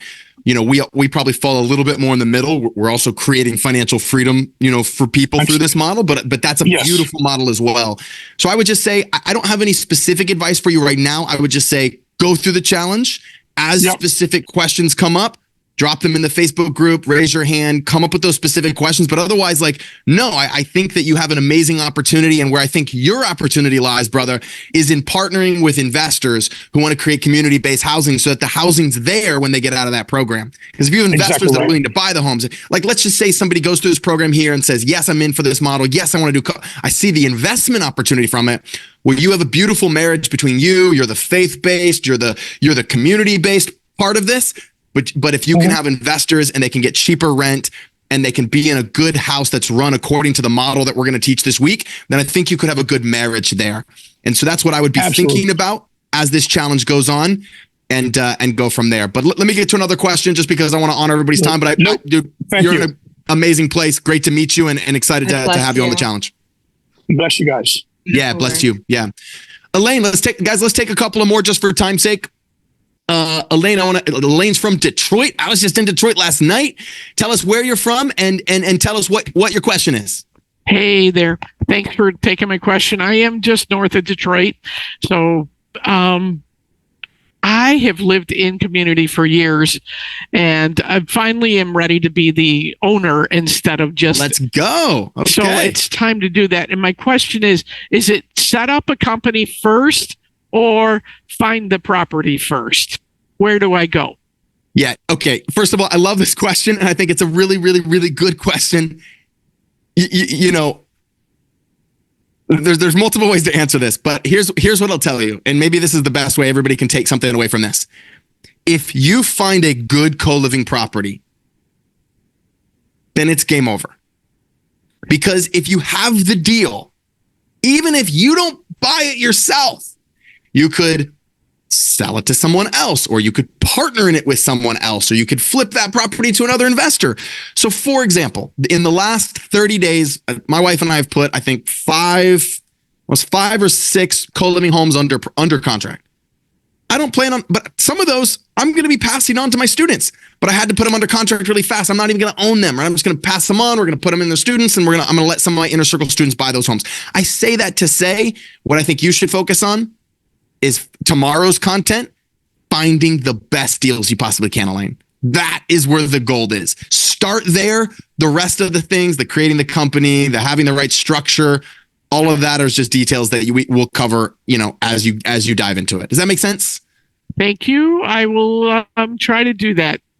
Tomorrow, you're going to learn exactly how to do that. Okay. So you don't have to try. You'll dive into it. Good to meet you, Elaine. I'm going to go to Donald. And hey, I want to. Yeah, Donald, one quick second. I'll do, guys, I don't normally do this on day one, but I know there's a couple of questions that are about the legalities. So we'll cover that. I'll cover that at like a very high level. I'll give like the 3-minute spiel on that. And so we'll cover that in a moment because a bunch of people have asked about, is co-living legal kind of thing. But anyway, back over to you, Donald. Where are you from, brother? And what's your question? I'm Donald. I'm from Northern New Jersey. Nice. It's a 2-part question. How does co-housing differ from a rooming house? First part. And then in a co-housing habitation, are you able to target a specific audience, meaning the aged or the fragile or, a certain age group? Yeah. Okay. These are pretty technical questions, but I am going to answer them because you asked, and just it might be above everybody. It might be. That might get a little technical, but basically his first question is, how is co-living different than a rooming house? Well, the truth is, when you think about, I don't like to use the word rooming house or boarding house. When you think about a rooming house or boarding house, I think of something that's dilapidated, that's fallen over, that's just a nasty, nasty old house. And I'm going to show you right here what a co-living house looks like. And hopefully jam-packed bunk beds. Yeah. This is one of our co-living houses in a town called Asheville, North Carolina. You tell me, this looks more like an Airbnb than a co-living house. How many of you guys would live here? Like, you would live here. Like, I'd live here. Yeah, I see the hands. Like, this place looks pretty badass, right? We don't furnish the bedrooms. We furnish the common areas. But like, that's co-living, right? And actually, this is the house. It's got tons of parking. You can see the mail slots on this picture right here. So I wanted to share that with you. That's one of my wife and I's homes. I share that with you so you kind of understand the difference is a lot of times in connotation. But ultimately, it's really how you set it up. And so this is a good segue into the second question. And the second question was, can you target specific niches? Right? Like, can I target all veterans? Right? Am I getting your question right? Or all nursing professionals? So, and guys, this is a segue into the legality question because it all kind of combines. So I'm going to tell it as a story, Donald, and I wasn't planning on telling this story today, but those of you that are here, you're getting the bonus content, and it's as we go late here. But I want to share this. So there's a company out there called Pad Split. Has anybody ever heard of Pad Split? It's the largest co-living company in America right now. They have 10,000. I think they just hit 10,000 rooms around the United States. All right, guys. And so I went to them and I sat down, and the executives of that company are my friends. And I sat down with them and I said, hey, I need to know how you guys are doing this. How many times has the city shut you down? And I started talking with their head legal counsel, their head lawyer. And he said, we've never been shut down. And I was like, how have you never been shut down? That's crazy, because sometimes they have 6 or 7 or 8 or even 9. And Pad Split at one time had even like 11 or 12 people sharing a house sometime. I was like, that's crazy. How is that possible? So we sat down and I got on the call with their lawyer. And, they're a big tech company. They're worth over $100 million now. They're like the Airbnb was back in 2011, 2012. And he said, Sam, here's what we do. We have 2 big reasons, 2 ways that we get around these rules and these laws. He said, number 1, he said, trash cans and grass. I said, what the heck do you mean? He goes, Sam, most people just don't take care of their co-living home nicely. Like we were talking about with the rooming house, Donald. And so what happens is they get all these complaints and people hate them because they don't put the trash cans in. They don't take care of the grass. And so that's some of the systems we'll cover tomorrow and the next day, where like systems to make sure your home is just as nice, if not nicer than every other home in the neighborhood. And if you guys can crack that code, and we'll teach you how, he's like, that's where 99% of the issues of co-living homes come in, trash cans and grass. I said, okay, but what about the other 1%? He goes, the other 1%, he goes, Sam, here's how we do it. We actually only lease our home out to 1 person. And I said, wait, I thought you have 8 people in the home. He goes, we do. And guys, if you're driving or whatever, stop. You're going to need to see my screen for this analogy. He said, imagine you have XYZ company owns the home. So it owns the home because, we put our homes in LLCs, right, to protect. You might have heard that before. If you guys are new to real estate, you put it in a company, and it leases the home to another company. And this company is what we call a membership company. So a membership company, I want you guys to think about like a fraternity club or a country club. Does that make sense? And so this company has a bunch of what? What does it have, guys? It has a bunch of members. And if you set this company up like a true membership company, then you are exempt from fair housing laws. And you're technically only leasing your house to how many people, guys? How many people are you leasing your house to? One. You're technically leasing it to 1 person as like a corporate rental. You're leasing it to, because in America, an LLC, a company, is considered 1 person. Does that make sense? It's not considered. And so this company has these members, and they have a membership. They don't even have a lease technically. And so, guys, this strategy is not perfect for everywhere. There are some cities and that have come out and said, we hate co-living. We do not want co-living. That's not normally, by the way, what's happening. There's only a few cities that have come out and said that. Most cities, we're seeing incredibly positive regulation. Washington just passed a bill legalizing co-living. Washington, D.C., on the other side of the United States, has a bunch of pro co-living stuff. New York City has just come out with something called the City of Yes Initiative, which is a very pro co-living bill, all kinds of pro co-living stuff. But I talked to this lawyer and I said, man, that's crazy. Why did you have to do it that way? And he said, Sam, because all the zoning laws and rules are completely outdated, are extremely discriminatory. And I said, what do you mean? He goes, because in Atlanta, here's how the zoning reads in Atlanta. You can have up to 5 unrelated, unlimited number of related, and an unlimited number of domestic servants. Crazy. It's like these laws, these rules, a lot of them were designed to keep prostitution houses out. So a lot of them are. So this company, Pad Split, is coming in and saying, hey guys, this is terrible. We're rewriting this stuff. And so what we did is we revamped our entire company to follow the membership agreement model. Now, do you still need to do some things? Yes. But the membership agreement model is what I call, it's our way of operating. To some of you were asking about, it's our way of operating in a way that is legal, it's a good faith argument. Now that might mean we might not try to fight it always, but it's a good faith way of saying, hey, we have this strategy. We've modeled it after some of the biggest companies that are doing this all over the United States. And for those of you that decide you want to continue on with us beyond that, I will say this, because I always have people that ask me this question. We do not give away the membership. We spent I had my lawyers come in. We spent tens of thousands of dollars creating our membership agreements, and we have those. And if you guys decide to continue on with us beyond this 5 days, those are part of that program. But I wanted to share that as kind of like, that's how these companies are doing it. It's how we are at thousands and thousands and thousands of rooms. The other piece of this is it's just needed. It's just straight needed. right? And housing is needed. And so therefore we're seeing more acceptance of that model. Now here's the problem. The reason people get into problems is they don't take care of their properties. And it doesn't matter what you're doing with your property. If you're not taking care of it, you're not going to have a good experience. You're going to have neighbors complaining and things like that. And that's what we're going to cover tomorrow. Tomorrow is how do you buy a co-living home that's a good co-living home that fits the neighborhood, right? You don't want to be buying in super A-class areas. That's not co-living, right? You got to buy in a neighborhood that's going to fit that neighborhood. So we'll be talking more about that as we get in, but hopefully you guys understand. You guys, at least at a high level, and again, I'm not a lawyer. I'm not giving you legal advice. Should obviously check every jurisdiction. Literally every jurisdiction in America is different because all the rules are written differently. If it's usually like a per city or per county thing. But this is how it's happening. This is what I've transitioned my company over to, and that's how it works. At least how we're working it. Does that make sense, guys? Thumbs up if that at least makes sense at a high level. Awesome. Let's take 2 more questions, guys. I know we can sit here. We can do questions forever. Corey, if you feel to jump in on any of these if you want. Let's take Trang. Am I saying that name correctly? Would love to know where you're from and what your question is. Hi, thank you for answering my big question tonight. I'm from Northern Virginia, next to Washington, D.C.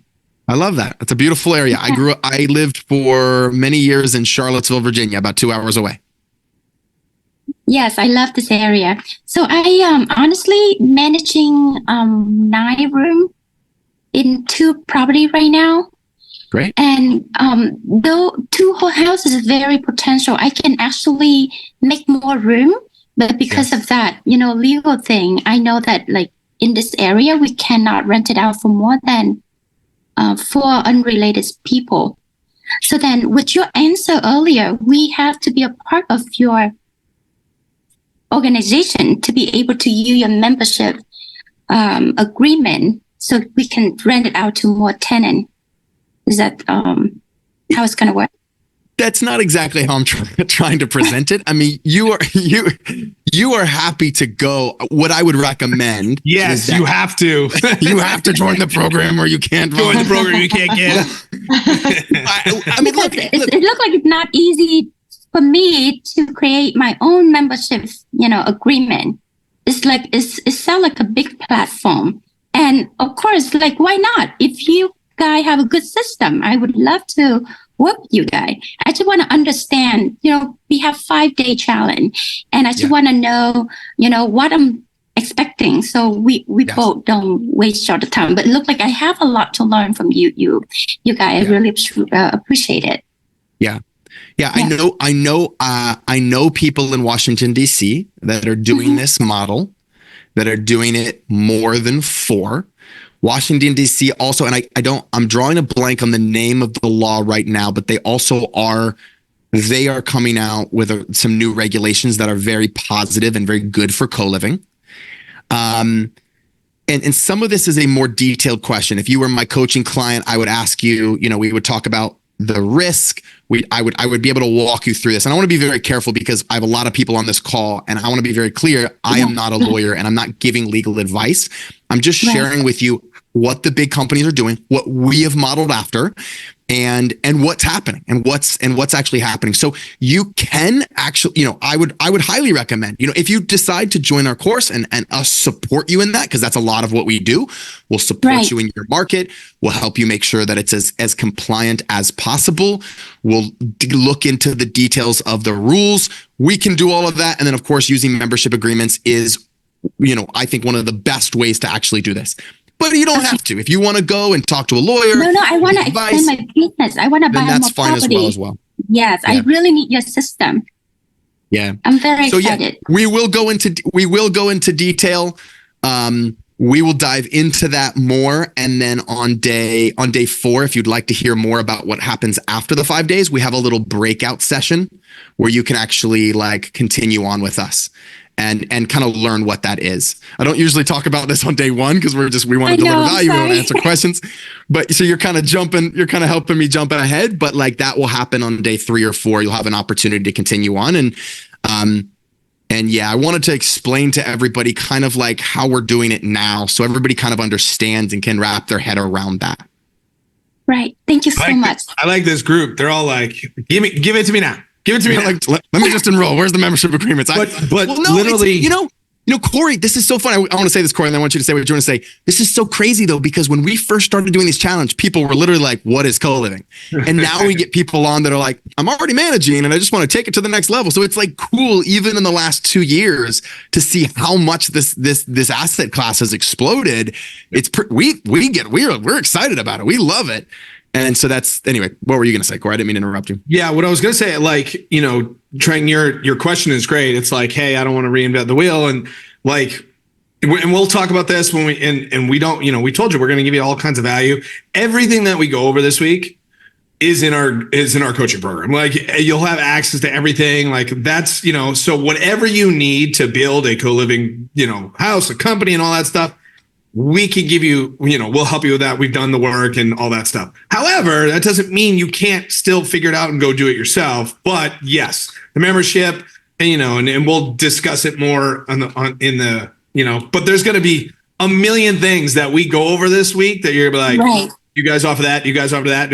Yes. The answer is yes. No, I know I have a lot to learn because this and if you're already doing it, if you're already doing this in a small way, day 3, which is the systems day, it's going to blow your mind. You're going to love it. And it'll be a very awakening, eye-opening experience where you're like, oh my God, this is great. And you're even this 5 days, you're going to learn a ton, but yeah, you'll have access to everything. Okay. Thank you so much. That helps. Thanks for the question. All right, ladies and gentlemen, we could stay on. Again, Corey, we're hitting 10 o'clock Eastern time. And I know we've got some questions now. Alex and Kimberly, I see your hands up. Here's what we're going to do. We'll take some questions tomorrow. And if my team could make a note, Alex and Kimberly, let's start with them. And then we'll let everybody else go through. But guys, I just want to say, first of all, it's been great. We went way over 90 minutes. We're almost at 2 hours here. For the fact that 150 of you have stayed on is crazy and exciting. And so here's my final thing to you. We're going to play a quick video that I want you to watch of one of my first students that went through the co-living challenge, and he bought his first co-living home. He's going to talk about some of the numbers on the co-living home that he bought. And I want to just say really quickly, this video we're about to show you, it's not a promise that you're going to do this number. It's not even saying like, these are the typical resorts. Every co-living home gets this number. But I think it is an example of just what's possible. And so I really want to show you, this is from one of our students, and I really want to just show you this little quick video of him talking about his first co-living home. I think it'll kind of help you wrap your head around it. But don't go to bed tonight without doing your homework. And your homework is very simple. It is 1, give us your symbol, post it in the Facebook group, and then do your budget. Even if you don't fill out the whole sheet, just give us what's your financial freedom number that you're shooting for, so that you know what it is. And in your mind, you might think, oh, it's millions of dollars. It could just be like $9,000 a month. And that would set you completely financially free from your lifestyle right now. Like, who knows? Maybe it's higher, maybe it's lower, but that's what we want you to create, so you know that you know. Guys, give me a thumbs up in the chat if this was valuable, if you were to take away at least something from today. And if my team could get ready to roll that video. All right. Good. Shanita, I see that Zoom. Yep. Diana, thank you. Lorianne, thank you. Janice, for saying what you said. Love it. All right, we're going to play this quick video. We'll see you on the same time, the same place tomorrow. Go jump on the Facebook page, do your homework. God bless you guys, and we'll see you guys next time. Bye. We're avid Bigger Pockets fans. Beth got me into investing. We each have 2 properties in our name. So we have a couple of long-term, we have 5 long-term tenants and an Airbnb that's in our primary home. Listen to Bigger Pockets every week. And then in January, I think January of 22, we came home after listening to the episode that Sam was on. I think it's episode 560. And we're like, baby, did you listen to this? Like this hits home. Like, this guy's got such a good idea, like to increase cash flow, to help serve our communities, to help take care of like the affordable housing crisis. Like, this makes a lot of sense to us. We talked about it not long after Sam started doing the co-living challenges, and we really dug in. And then we joined the Mastery University group, and it's been an amazing group of people. Amazing to get to know Sam. As you guys already know, I think that's why you're here. But the big thing we were looking for was cash flow. I know that Corey was just talking you through financial freedom. For us, that's being able to walk away from our 9-to-5s. And so in thinking about our number and what would it take to get there, it's like, okay, so we'll need a couple of these houses. we go through and we were the slow burn of how are we going to get this next house? How are we going to do it? And it took us, I think, 10 months before we finally got this house. But we had another house. We closed in January, and I want to share some of the numbers. So the house had been on and off the market. Originally, it was listed for about $250,000. We live in upstate New York in Glenville. I know New York is not known as the most investor-friendly place, but this also kind of goes to show that there's a need for this everywhere, and you can make it work everywhere. The house went for $250,000, came back with inspections. There was a bad septic, so the first buyer dropped out. Comes back on the market. We're like, this might be a good house for co-living. It's big, it's goofy, it's got addition on top of addition on top of addition, big driveway, everything that we're looking for. Second offer comes in, falls through. It's got mold in the attic. All right, we're back on the market. Finally, Judd and Beth make a low ball offer. And with the help of Sam, and I think this is a little bit of a spoiler, you haven't talked about invoice authorizations yet. Is that correct, Corey? All right, so with the help, pay special attention when Sam talks about invoice authorizations, if you get to that, because we were able to buy this house with no money down. We used a private lender for the down payment, but then using some of Sam's techniques and strategies, we were able to get all that money back at close. So no money down. We paid for restoration or renovations with that. So we took a 4-bed, 2.5 bath, turned it into a 7-bed, 3-bath, and we started renting it. And at first we're like, we're in Glenville, New York. I don't know what's going to happen. But sure enough, applications came in. And then they came in fast and furious. My wife put together the spreadsheet for us. So rents by us are going to be anywhere from $1,100, $1,200, $1,300 for a 1-bed, 1-bath. So our rooms are priced between $750 and $900. So with 7 bedrooms between $750 and $900 and $200 for the garage that we rent out to our contractor, we're bringing in, our gross is just shy of $6,000. $5,950 is our gross. And out of that, our expenses is $3,658. All right, so mortgage PMI is $2,200, and then various other expenses. So conservatively, in like a conservative busy month, we're cash flowing about $2,300, $2,300. In a typical month, we're going to be cash flowing closer to $3,000. Yeah. Which compared to our other long-term rentals is like blowing it out of the park, to the point that I'm taking a leave of absence from teaching next year, which is one of our first like milestones on our path to financial freedom. So I'm taking next year off. We're hoping to get 1 or 2 more similarly performing co-living houses, so that Beth is in a position where she can walk away from her 9 to 5 as well.